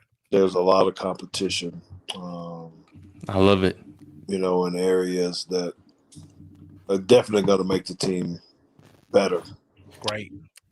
Then you get staff and the changes from the defensive side and all that kind of stuff. It's just, it was really good to have that experience and to be around it and to see what they were doing. So I'm, I don't know if it's because I was that close, but I'm saying I'm more excited about it. I don't know how I would have felt if I'm just sitting there, like the outside fan or the normal fan or whatever. Yeah. So I don't know if that sways me some a little bit, but I just know the closer you get to that line of scrimmage, them dudes up front are some beasts, bro. I love to hear that. Dudes are some beasts, man. Good Lord. I'm loving it, man, because I've been really optimistic about our defense this year. I know Cowboys have been kind of, the hate's been coming big time for this defense, and rightly so, but I see a lot of potential in this defense. I really do. And there's a lot of these guys I'm just so excited about, man. So that's like y'all said, this is great to hear. I have so many questions I want to ask you, George. I do not want to put you on the spot. I try my best to hold them back. I'm trying to think of a way I can ask a question to get you to answer it without giving too much.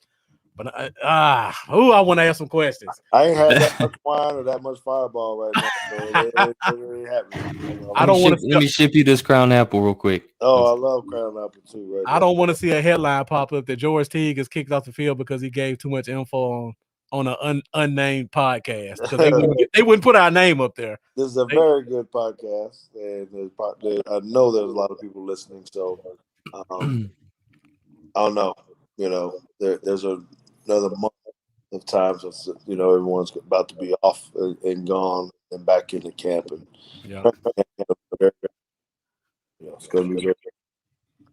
Before we move forward, I was gonna get your comment, Shane Odom. I just want to put the defense out there. He just wanted to just say a thank you just for protecting the star. He's a lifelong fan, and he just wants to thank you for all your support. Make sure you go follow him, Shane. Great podcast. Yeah, Teague's Take podcast. Shane is a very loyal guy to the Cowboy Zone. Shane, I promise you, if you go check out Teague's Take, you're going to be loyal to him as well. Not just because it's George Teague, it's because the content is exceptional. Yeah, I seen Mike Fisher. Man, I can't remember exactly what the post said. I'm a little behind on this, but I think it was Mike Fisher that I seen this where you was coming in helping, maybe helping a little coaching. Yes. Is it like assistant coaching or how or what kind of role is it and how'd that come about? Yeah. So I'm still I'm gonna say connected with a lot of guys. Yeah. The Cowboy staff. Or some guys that I've been coached with. I guess if you look at it, that I have been coached by or played with, they're on the staff there. And so when opportunities come up or when you get a call to be able to gain more knowledge of the game, since I'm still a high school football coach, or they're looking for people to maybe come in and help in the future or something. There are always opportunities for us as former players to be able to come in and try to work and show our value and our worth, I guess. So I got this call to be able to come out there and work with them for a couple of weeks. So I was very, very excited about that and accepted, obviously. Yeah. And went out there and did that. So now I got a couple options for this year on whether or not. Now I'm giving you really inside information, I guess, because I'm really contemplating between a couple teams that I may go to for training camp. Okay. That I have not made that decision yet, but probably by Monday, I probably will make a decision on which direction I'm going to go. And guys, I see your questions. I'm going to hit George with them in a few minutes, so stick with us. Yes. So, personally, it's a good time for me. Like I said, just being around the game and getting back on the professional level. Always get out there, guys. I can't tell you if you haven't been to a practice, or better yet, if you haven't really seen it on ground level, you really can't understand how these guys are moving around and what they're doing. And I played in the league, and it was 20 years ago, and to see how big these guys are and how fast they are, it's ridiculous, man. Dude, they just get bigger and faster and bigger and faster. You're like, man, when you're 330 and you're running, a 4.6 or 4.7 or 4.8, good Lord, running into people, golly. I can't even imagine, man. Let me ask this question. If you can't answer it, just tell me you can't. Since you've seen all three levels, is there one group that the fans should be a little bit more excited about it than another group? Without saying a particular name, is there any group on the defense that you can say this group is going to really stand out this year? Absolutely. And I can't answer that question. Okay. Absolutely. Big, we got to keep you on after the show, George. Yeah, I tried, Lambo. I tried my best. Man, you know what? I feel like it. All right. Well, it could be linebacker. Damn, it could easily be linebacker, but I still feel like something's hidden about this defense. Now, Osa Odigizua, I'm ready to see that dude. I feel like he's going to be one of our little drafted gems this year. Yeah, that's just me throwing the dart, but we'll see. Yeah. Shane Odom asked the question: do we think Gregory will have a monster year? He thinks he heard this was his first year with a complete offseason program. I believe he's had a full offseason program before, but he got suspended and couldn't play the season. So this may be the first year he has a full offseason program and a regular season if he doesn't get injured. Lambo, what do you think about this one? I don't know if George can take it or not. Yeah. For one, I believe he's in a contract year. Yeah. You know what happens in contract years in the NFL more often than not. Right there. I mean, not saying he's going to just play for his contract, but he's finally in the right state of mind. We've seen what Randy said. I don't have it in front of me. I can't remember word for word, but you've seen what Randy said recently about his mental state and everything and how he feels about himself. When you feel a certain way about yourself, it's hard to get going. I personally know.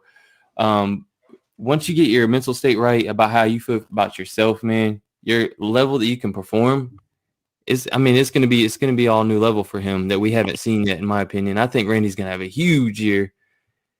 I mean, I just hope we have the money to pay him next year because I feel like he's going to have a great year, and he's in the right state of mind.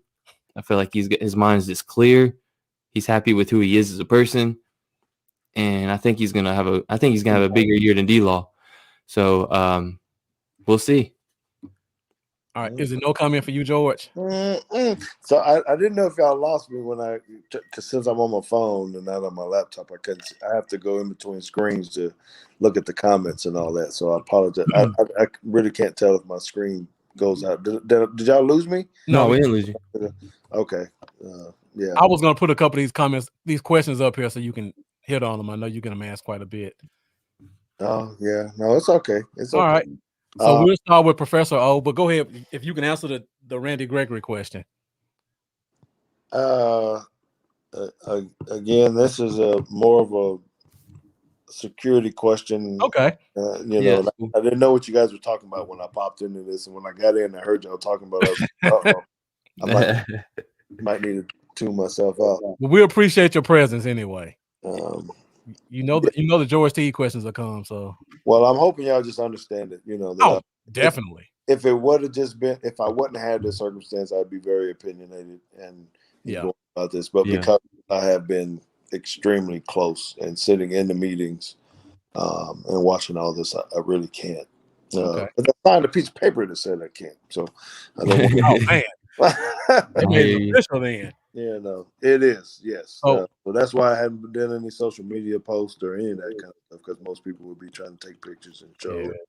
That, and because of the position that I was in, I couldn't. So guys, if you can stick with us in the Cowboy Zone for a couple of more months, we're gonna bring George back, and when he can tell us all the stuff that he's kind of seen in notes, and I'm sure he'll come back and either on this show and definitely on his show. So make sure you follow both of us, because we're gonna definitely have him back when he can give us a little bit more insight. Yeah, I'll probably be able to say what he's been holding in that whole time. So George, can you answer this question? Any safety on the roster reminds you of yourself? This one's from Professor O. Hell no, I got a drink now for that one. Oh, that was good. Oh man. I don't know if there's just particular, not the whole defense as a whole. If there's a few I could probably see. I'm not sure if there's someone I could put in my head right now that would go out there to defend that star the same way you did. If I think about the same situation and I look at our exact secondary we have right now, I'm not sure I could picture someone in that secondary sprinting out there. I mean, from a talent level, I don't see a guy like George on this team. Definitely not talent. Yeah, not talent level either. Definitely not talent level. I talked about the guys up front, and it's still, I'm a fan of the game and the play, really understanding.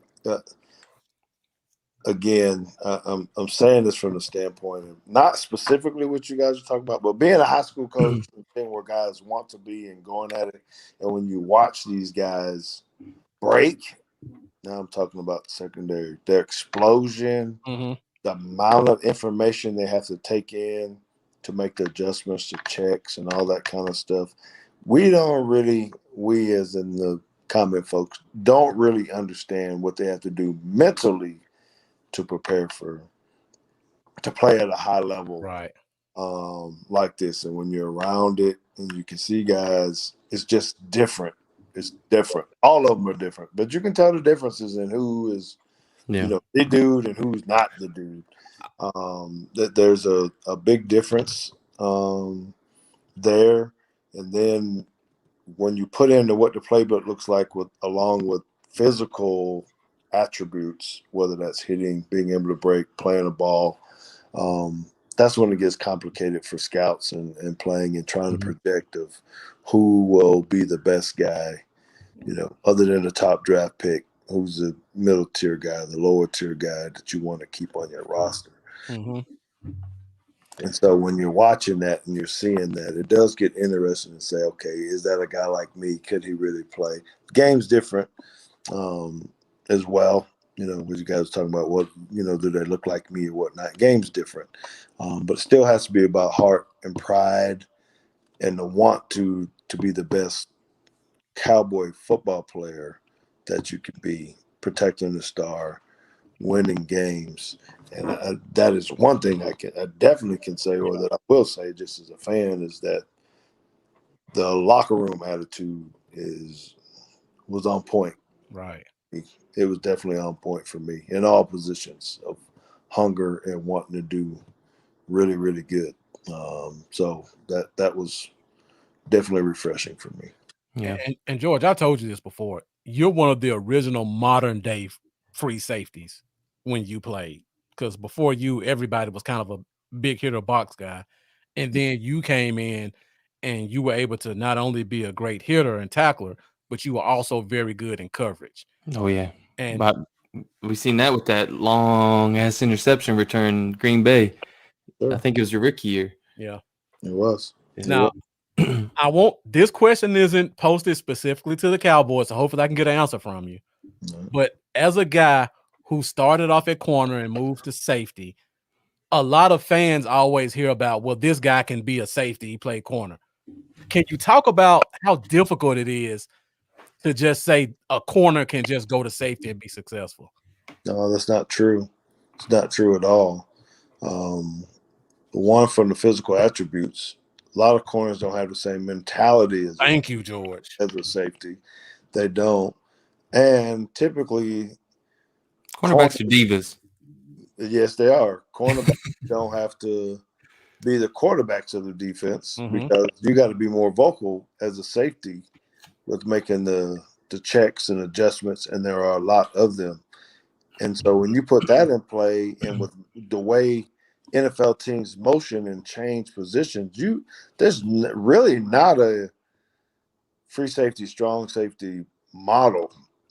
You know, you got to be able to do both because they're going to move people around. Think about, I don't know. So one of y'all need to do the study on how many NFL plays actually where the strength changes, you know, after or before the snap. Because you can end up on a tight end as a free safety, or you could be on a slot guy as a free safety with the amount of man that you have to play now, RPO, things of that nature. So you really that's hard to do when you're just lined up left and right as a corner. Yeah, Hey, you're always on the left, you're always on the right, and now, you know, safeties are left or right, in the slot or in the box. To take on guards, tackles, running backs.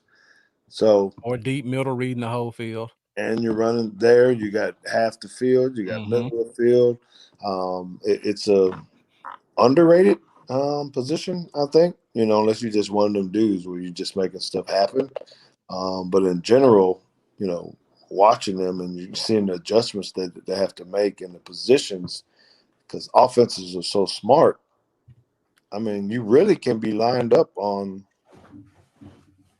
a tight end, a wide receiver, a running back, having them cover the A gap, B gap, C gap. You know, blitzing. It's a whole different mindset in there. It is. It's a whole different. So no, every corner can't come in, and I hate that personally, just because. Oh well, you know, he was good out there. He's getting older. Let's move him to free safety. Well, bull crap. That's not. It don't work that way. Some of the guys can, like I did. I played corner almost all of my career, but I was physical and I was able to, you know, get down in there and say, "Hey, man, you know, you're gonna take on Tony Baselli and some of these other linemen every now and again." Tony Baselli. Yes, sir. Yeah. I put on his ass. I carried the film. I got it on film. I got it on tape. Talking to him because he didn't think I was going to run up in there on him. You know, he's 300 pounds. But anyway, you know, the point is, you're right, Bluff City, that you can't. Everybody can't make that move. Yeah. And we haven't took safety seriously in a long time. And sorry, Jacob, I didn't mean to go ahead of your question here. I'll get to you in just a sec. I just wanted to make a comment just saying, go teach Reggie Robinson to get him on the field somewhere. And I agree with that completely because I want to see Reggie Robinson play. I feel like he's a big potential guy with a ton of talent. And then we went and drafted Nashawn Wright, which is seemed like another kind of like project corner with some good skill. But real quick, What do you think about the whole number change thing? We got Donovan Wilson out here switching to number 6 at safety. That's going to be a little strange in the NFL. I mean, seeing a safety with number 6. I'm kind of excited about it, though. For some reason, I feel like that number looks good on Donovan Wilson, and I'm a little excited about him. I'm really excited about it. I think it's cool. Just Yeah. open it up. I mean, high schools do it, colleges do it. I get maybe does it confuse the offense or whatnot? No. So what? Yeah. Shoot, we have to worry about where they're putting their guys all the time. Maybe don't have anything to do with the numbers, but I think this is going to get players more involved in the game. Yeah. Now, I'm not going to give up $500,000 to change my number. No way. No way. Me personally, but if I could have wore 13 when I came in the league, I was just going to ask that too. Like when you I came would in, have yeah. wore 13, but it wasn't an option.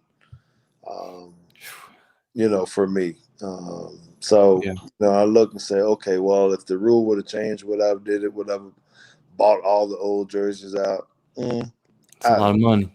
It's a lot of money. I don't know if I'm going to give up, like I said, $500,000 to just go put on this number out. Right. That's oh man, I'm telling you, that's tough. But at the same time, I'm thinking on my pockets. I just bought ramen from the grocery store, so but I mean but yeah, but yeah, for me, no. Maybe once maybe if I signed on that dotted, I got to sign on that dotted line, maybe things would be different for me. But I don't know, man. I don't think I could. It's mindset, and if you don't have a lot of jerseys, you can get away with something great. And I know there's some guys that spend a lot of money. Fine, because I was willing to pay a player, and this is why I look at it. So when I couldn't get my number when I went to the Dolphins because I wanted to stay 31, and I was going to have to buy the number from Marion, right? Oh, Brock Marion, another former Cowboy. No, I think he left the year you came in. He left. It was That's Sean. right. I'm forgetting Sean's name, but there's Sean another Marion. there. Oh, Brock. It was Brock Marion. No, it was Brock Marion, but there's not. Anyway. Okay.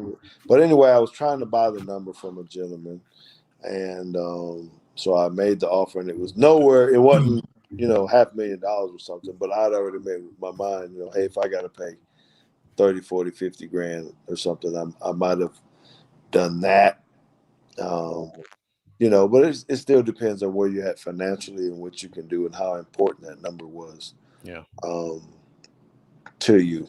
So I think these are personal deals, just how much, you want to give up for that. Are you superstitious? Are you, does it make your game that much better? Yeah. I don't know. I didn't like wearing number 23 at Miami. It's just an ugly number to me.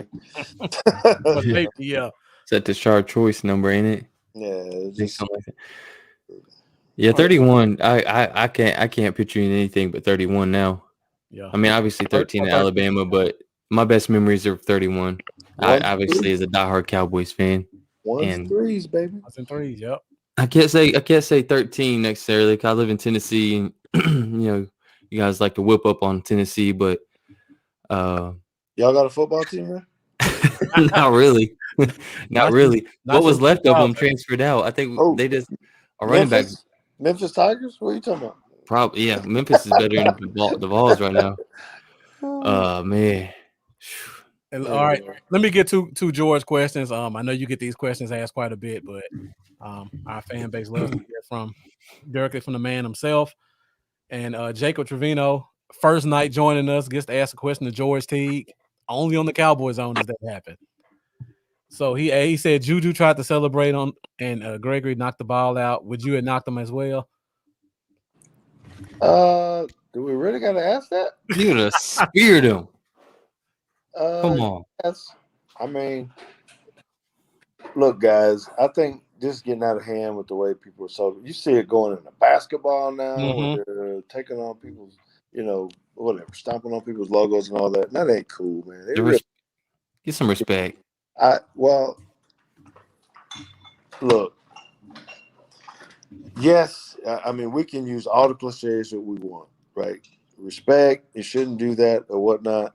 I just feel, this is me, this is dude talk, this is locker room talk, right? If you're going to do this stuff, you need to man up and be ready to get after the stuff. Don't try to go sneak on somebody's logo or whatnot, or if I got something to say to you, man, you need to say it. You need to do it. Mm-hmm. Don't be trying to BS around about this other stuff. Oh, they didn't went in the locker room. Now I'm gonna go out here and make this TikTok video and all that. You have enough guts, balls, whatever, to go out there and do that when people are out there. So really show who you are and what you're about. Because Juju, he was just dancing on everybody's stuff when ain't nobody out there. That's soft to me, man. And that causes problems and issues. And then the stuff with the Celtics and all that, still was kind of an awkward time. I'm like, man, if you want to get after it, let's get after it. When I went out there with Terrell Owens and all that kind of stuff, could that have been a conversation that was afterwards? Something probably. Mm-hmm. But that ain't the route that I chose to go.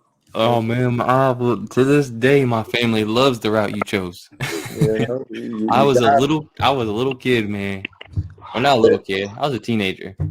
They're just these fake gangsters that want to be out there and try to pretend like they're all hard, and they aren't. Mm-hmm. They aren't, and that's why Juju got blasted in that game after he danced on who was it, the Bengals thing or whatever. All you're doing is poking a bear, man. Cut it out. Right. Man, you know what? If I ran slants for a living, there ain't no way I'm trying to bring any more pain to myself coming across the middle. I saw Cowboy Dale's stuff. He looked pretty good. He might run some slants. Cowboy Dale. I can see him run out there to the middle of the field and try to do something, Yeah, I released the Cowboy Dale Scouting Combine. I ain't get a lot of viewers, unfortunately. And about hurt myself filming it too, which made me mad. I was like, damn, that's all the viewers I'm gonna get, and I done hurt myself making this. But Cowboy Dale did a scouting combine. I watched it and I figured I need to hire you, or you need to hire me as a trainer to make sure I get you right. I want to hire you as a trainer for my 7-year-old, man. He's a baller, and trying to coach him up, man. Get him ready. You Get need him ready to hire early. me as a trainer for fantasy football coach. Oh, okay. Oh, it is on this year. It's on this year. All right, George, you gave us a great transition because Jeff asked the question. I know you get this one a lot too. Do you still get flashbacks of hitting CEO in the middle of the field? It comes up. I'm sure quite often. Yeah. Quite often, and I think most people forget how long ago that actually happened, including myself. Yeah. So I don't know if flashback would be the word that I call it, but it's definitely a staple in my career or moments. It's part of teaching as a coach to say what's acceptable, what's not, what anger looks like, what pride looks like. There's so many different levels to that. So, yeah, I literally, I don't know if there's a day that it doesn't come up. If anybody knows me or recognize me, it's kind of definitely that, or Lamar Thomas. So, becomes a pretty good conversation. Right. I still remember. I think I was around 15. So I was born in '85. I think it was in 2000 it happened. I think I was about 15 years old in high school. I remember it to the day. At my grandma's house, the whole family watching the Cowboys like we always do. And I just remember my Grammy running up to me, or not. Well, she like, I have the craziest grandma ever. She's one of the biggest Cowboys fans ever, man. But she was just going off, man. She would start screaming and jumping. And she was so mad already at T.O., man. She was so mad already. Like, she was like in tears, almost mad, because she's been a fan since 1960. And I can't even express to you in words how happy, the joy in her face when you did that. It's like she felt like she jumped into the TV in your body and did it herself. Like, she was, man, it was. I'll never forget it. Did you show her the lithograph I sent you? Yeah, I did. Oh, yeah, no. I showed her. Yeah. Okay. The autograph. Yes. Yeah. She was like, she absolutely loved it. She was like, "That's amazing." She's like, "I can't believe he sent you that." But All right, guys. We're almost at 2 hours. we're not going to get any insight from George tonight about the team. So we're we going to gotta cut the keep it 53-man job safe. roster talk short, and we're going to pick it back up next week. So for the next 5 to 10 minutes, if anybody has a question for George, be sure to put in the comments, and we'll see if we can get them to respond about it. Let's try to keep it away from the Cowboys' current team because Dallas Cowboy Uncensored. This is a great question, but I'm almost certain George can't answer it. I sure can. Sure can. So Yeah. I didn't even want to put it up, but Dallas Cowboy Uncensored is one of my guys, another great podcaster. I just wanted to put it out there, give him the opportunity, but I kind of knew the answer already. I will give a sneak peek. I don't have Mukwamo on my 53, but I like him a lot. And him and his family, man, are diehard Cowboys from the bone. It seems like, at least from what I've seen, I respect it a lot. I really hope he makes the team, man. I like him a lot. So, guys, if you have any questions for George, put them in the comments. I got a couple questions, George, just about you and your high school football team. I remember the last time we talked, you had quite a few guys who were getting offers from college teams. How many guys do you have D1 officially? You know, and this is probably a more of a sour subject for me than not. Oh, sorry about that. No, it's not, and it brings up a conversation that I hope that we all would have because of the way.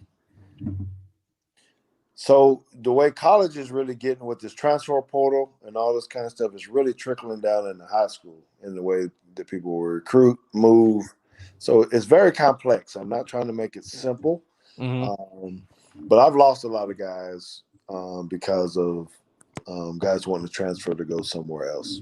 For whatever reason that is, whether they're recruited, looking for something different, looking for something better, I don't know, right? Right. So I'm really starting to look inward and saying, okay, what is it about our football culture, primarily, where guys need to move around? Now it's becoming too common, in my opinion, where guys are at 3 high schools, in 4 years. Do you always have to try to position yourself as a person or as a player to try to get the best position for you? Sure. But the brand is just different. I just remember, when you grow up, you wanted to go to a certain high school. You were a dragon, a lion, a volunteer, whatever it was. And you don't really have that anymore. It's me. And I got to go to the position where I can thrive. And so when you ask me about my team, and we've been very, very good and very successful, but this year I've lost some pretty dynamic dudes. Both of my corners, Terrence Brooks, who's a 4, is probably going to be a 5-star. He's #1 DB in the state of Texas. Wow. He'll be somewhere else. And then the other guy I had was a 4-star defensive back. He's going elsewhere. Jeez. So when you ask, well, what does this look like? When you lose a couple guys like that, that's significant. That's just not some dude leaving. These are right. Really and there was good football players. I mean, you're talking about 5-star and a 4-star under you. Yes. That's You talked about this on your podcast 2 weeks ago too, right? Or something similar? Yes. Yeah.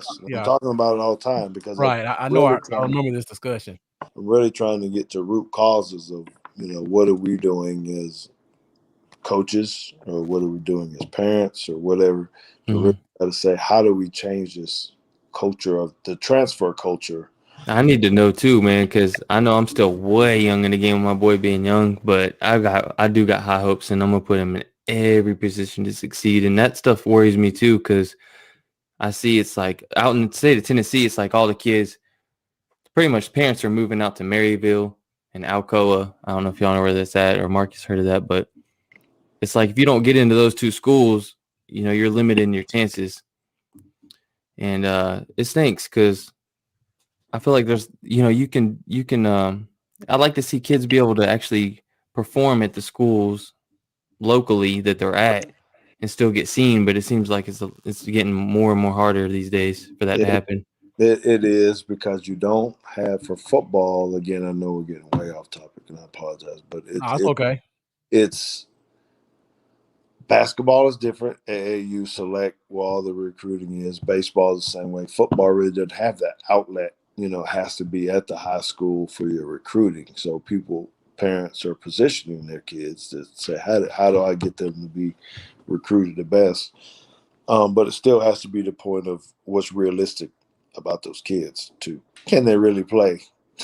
Yeah. Or not? And what happens when you go to those schools that you're talking about? If they're loaded, so what happens if you're a second string or third string person on that loaded team? Right. You go there, then it doesn't pan out. Hey, I thought I might start. Then you go transfer to the other school. Mm-hmm. Can't go back to your former school. Then you go to another school. Now you're at the third high school. Yeah. You know, and that's where Nick Saban, those guys, like, hold on a second, wait a Right. minute. And some guys don't really care. Right. You're probably best off just sticking with, you know, where you're at, and just, I mean, your talent's there. It's going to show up on tape. Well, the word's going to spread, maybe. You saying that now while your kids are young until coach not playing your kid, and you're like, Yeah, hey, hey, and he'll be the worst one of all. I will say, I live in a small town, Jonesboro, Tennessee, right now, 5,000 people, and Prince Khali, he's a 4-star linebacker. He had Alabama offered him, Georgia, I mean, a ton of big schools, and he chose Notre Dame mostly for religious reasons. So it gives me a little bit of hope. There was a 4-star linebacker just come out of this tiny little town, out of little David Crockett Pioneers. So it gives me hope. Well, yeah, then I'm going to need to come. I don't want Cowboy Dale teaching your son how to play football because I saw that. I gotta help you out, bro. Yeah. You do need to help me out. Come on out here, man. Come on. We'll cook out for you and everything.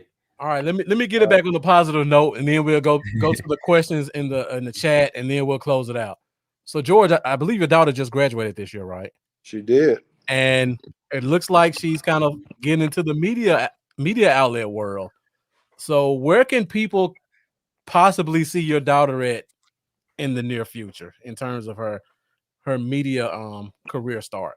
Yeah, so she's been writing and doing multimedia stuff for the Texas Longhorns. Okay. She's with the SI there. She's also done the Cowboys SI and Texans and a little bit with the Redskins. So she's kind of all over the place. Okay.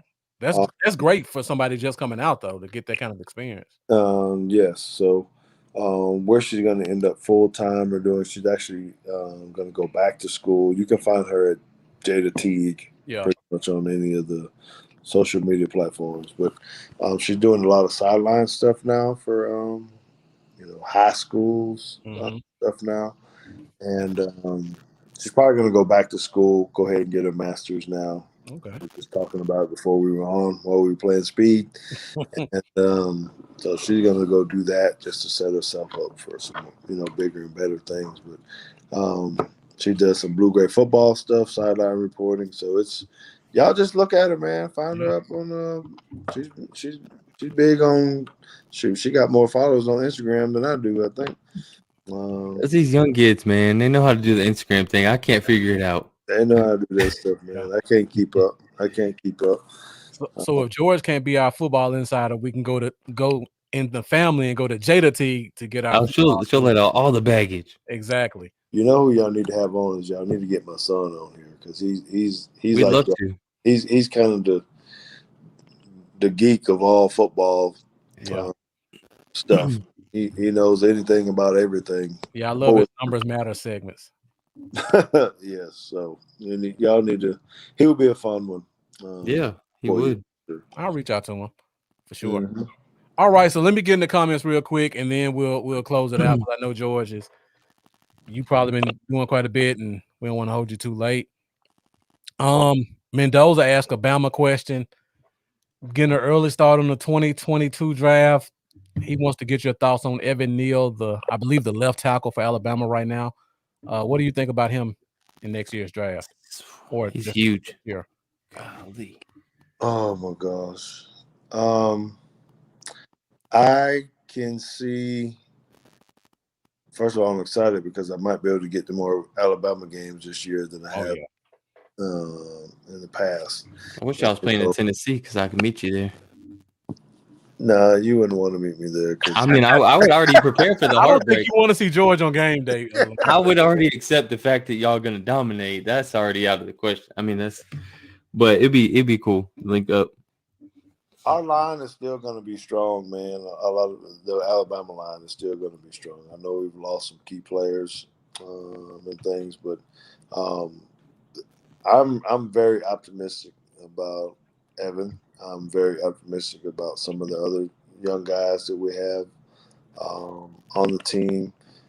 Getting ready for the draft. We're going to have another big draft class. Oh yeah, I think it's going to be consistent.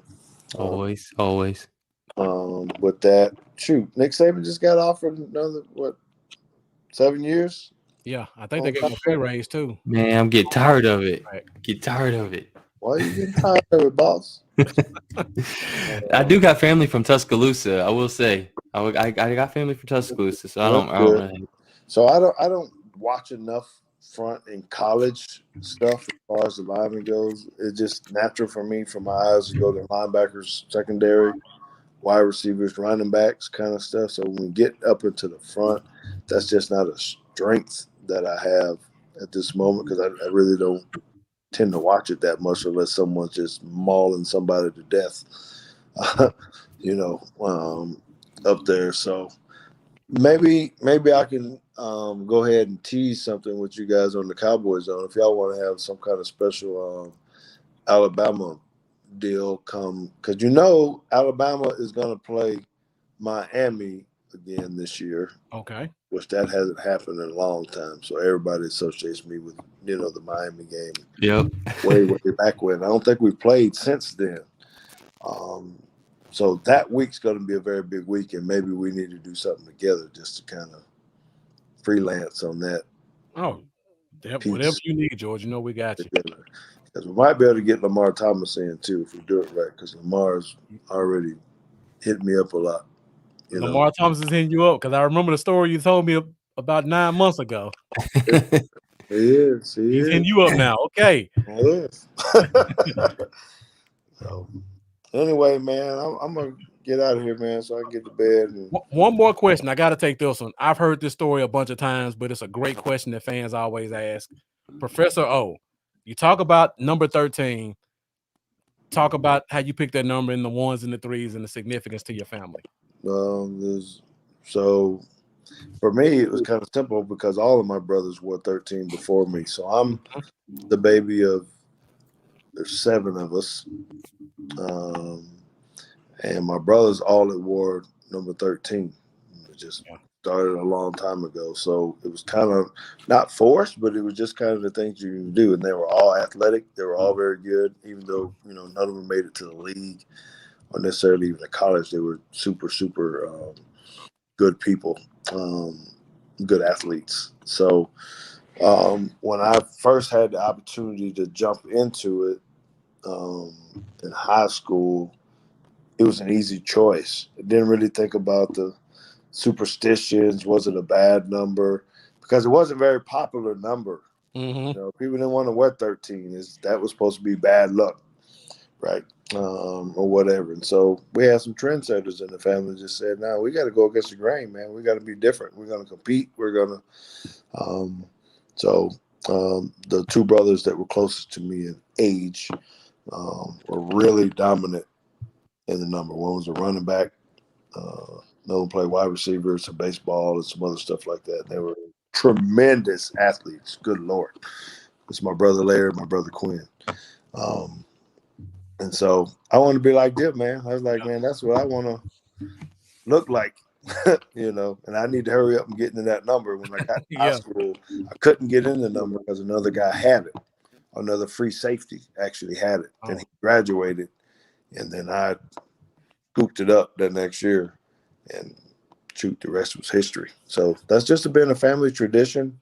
With 13, it was started by my brothers, and I didn't really question why did it really start. It was when I went to the Alabama Sports Hall of Fame, I talked about this. Just my family is so competitive, and when people say you can't do something or that's the wrong thing, we tend to say, no, that's not true. you know, and try to prove people wrong with that. So that's how 13 came about. Okay. That's Well, an awesome story. yeah. Thank you, George, for giving us some time. We had a bunch more questions, but I know it's late and you got to go. So thank you for tuning in. Thank you for your time. It's Before you, fireball time, fellas. It's fireball time. I got to get 1040. Y'all have already made me miss that a couple all of right, times. So before fireball. you go, let the Oh, people know where they can find you, when they can watch you, and where they can watch you. All right. So hit me up on Twitter, Instagram, at Teague Football. At Teague Football. You know, I try to stay active on that as much as I can. I think it's pretty good. Facebook, you can find me at George Teague as well there. Any of the Teagues Take podcast channels, look that up because I do that. It has been weekly for the summer. I'm going every other week just so I can take a little bit of break. So the 22nd will be the next show. Okay. Gus Farrat. I got Richmond Webb. I don't know if you guys know who he is, coming on in July, but he played for the Miami Dolphins. He's a all-pro type of dude. I played with him as well, and we're going to keep going from there. So y'all hit me up, Teagues Take or Teagues Football, and I do answer. I handle those handles on both Twitter and Instagram. So if you want to hit it's me usually Tuesdays at 7:30, right? Tuesdays at 8 p.m. Central Time. Tuesdays at 8 on YouTube and Facebook. All right. George, thank you for giving us a few minutes. Always a pleasure to have you on. Talk football, talk life, fantasy tips. Oh, and we'll be back. We'll be back. Y'all will see. We appreciate it. Yeah, we'll see George again on the fantasy show, the Cowboys Zone Fantasy Show, and it'll be one of my life accomplishments when I take George out this year. So we'll see. But thanks for coming on, man. Right, I George, really appreciate it. All right, I'll talk to y'all later. See you, man. Bye. So that was George Teague coming in on an impromptu visit to the Cowboy Zone. I had no clue he was coming. Hey, I had to keep you in the dark, bro. Yeah. Sometimes I just do things, and I'm just you surprised me on that one because I had no clue. I didn't say a word. I didn't say a word to bluff. I just seen George tweet about Friday night and blah blah blah, and I was like, I mean, George is our dude. Yeah. Hit him up real quick. He was just like, "Oh, y'all on right now?" I was like, "Here's the link." Right. And I figured, maybe there's a 20% chance he'll hop in. Definitely. Then when I seen his name pop up on the bottom, I was like, "Oh, Defender of the Stars in the house. This is awesome." George is a great guy. Give you guys some background. We started our show last year around April, and just two guys didn't know what we were doing. Yeah. Randomly reached out to George T because we're both huge fans, and he accepted and said he'd come on the show. And yeah, I sent him a message on like Instagram. Right. Not thinking nothing. And turns out he's pretty much a friend of ours now. Yeah, definitely. It's what I consider George as a friend, for real. Like a for real friend. Right. Great After guy. That he did just a full gamut of every Cowboy podcast. And he got the podcast bug and decided to start his own show. And when he did, the first two people he reached out to were myself and Lambo, out of all the podcasters that shows he's been on, to give him insight. And from there, we just built a relationship with him. Great guy. As you can see, you send him a link, he's going to come in and give you 30 minutes.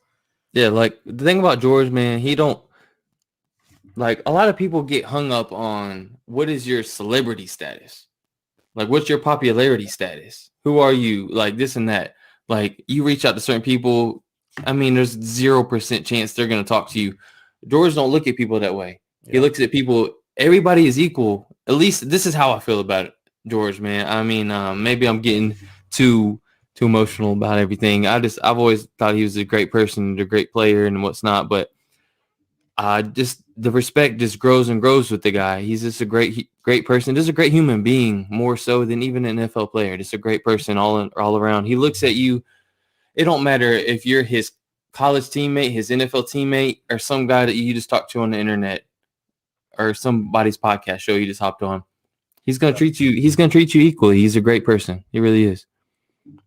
So George is awesome, man. So Lambo, I know we didn't get to touch defense, so I guess we'll pick up on that next week. Yeah. Yeah. It gives us some more stuff to talk about in this process of leading up to week 1. Exactly. And training camp as well. So guys, be sure to tune in next Thursday, 7:30 Central Standard Time. We will talk about the defensive guys on our 53-man rosters. You saw mine a little bit, but you still got to see Lambo's, and then we'll close it out with the secondary and also special teams, because we do have a bit of a punter battle that in place.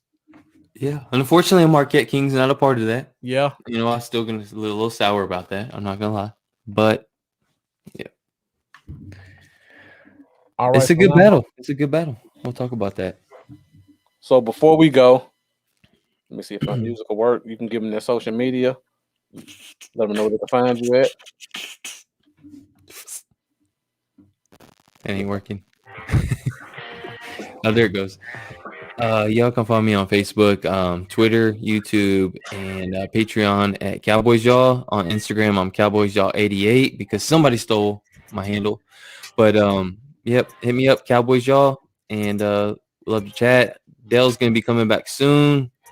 I got a new job. I'm gonna have more time on my hands. I'm gonna be doing some funny stuff, y'all. So tune in. Appreciate y'all.